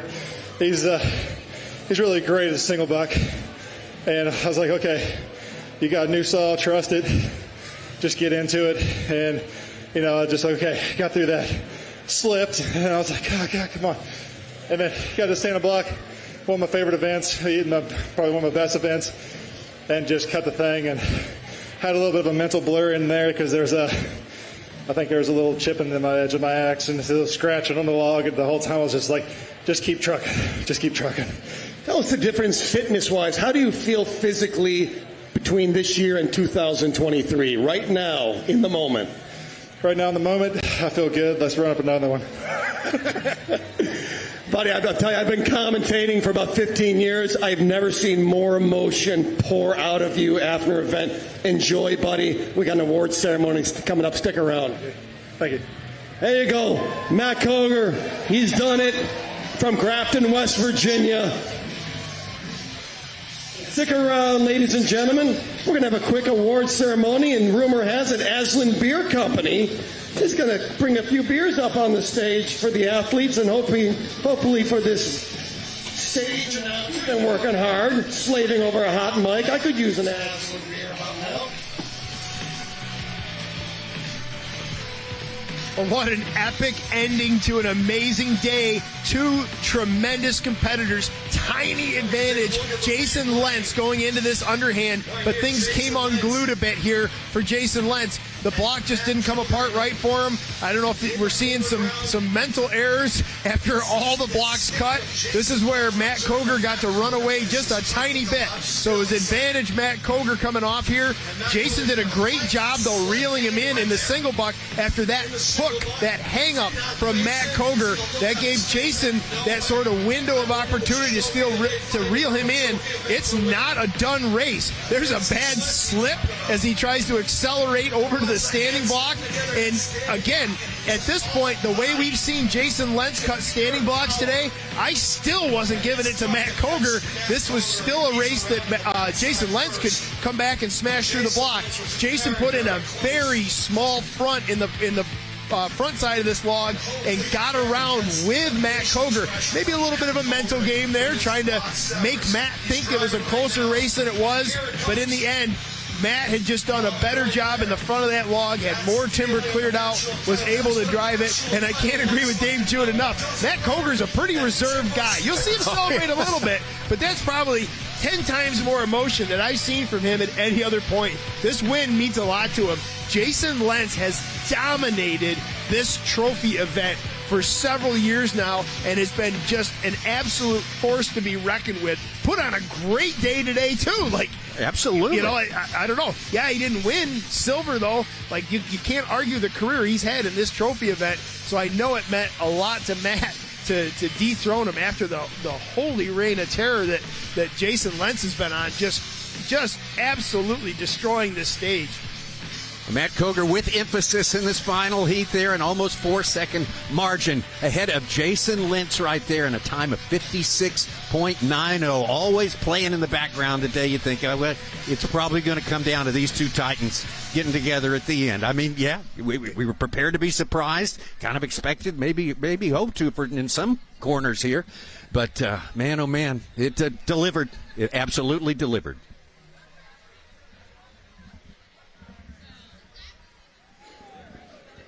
Well, that's all right, ladies and gentlemen, this is it.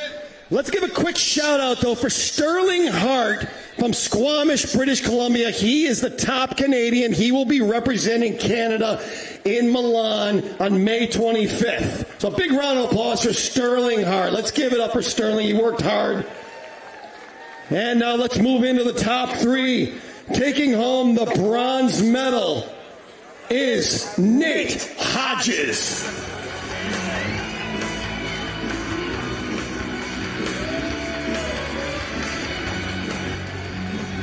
There you go, Nate Hodges from North Fork, California. And our silver medalist from Diana, West Virginia, Jason Lentz.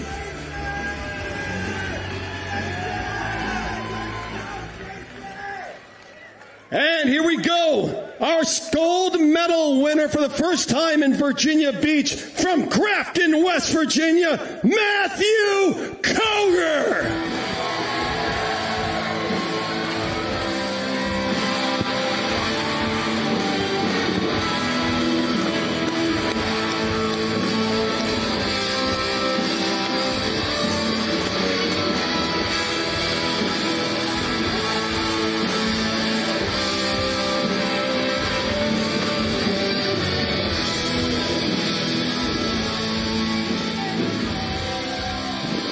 There you go, ladies and gentlemen. That is our top three.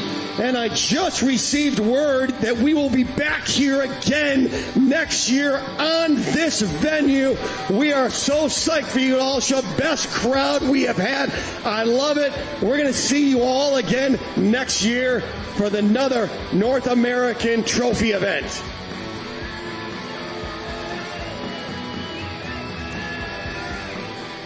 All right, it's time to give these guys their medals. We're going to be bringing the medals out. Oh, here they are. You're right over there. I'm sorry.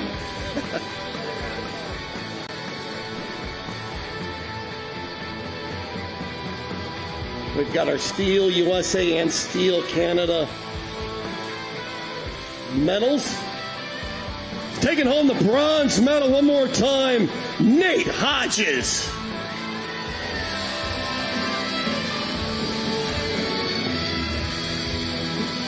And the silver medal going to our two-time champion, Jason Lentz.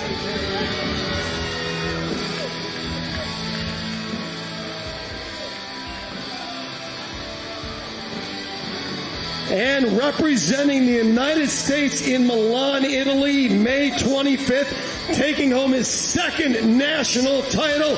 Give it up one more time for Matthew Cogar.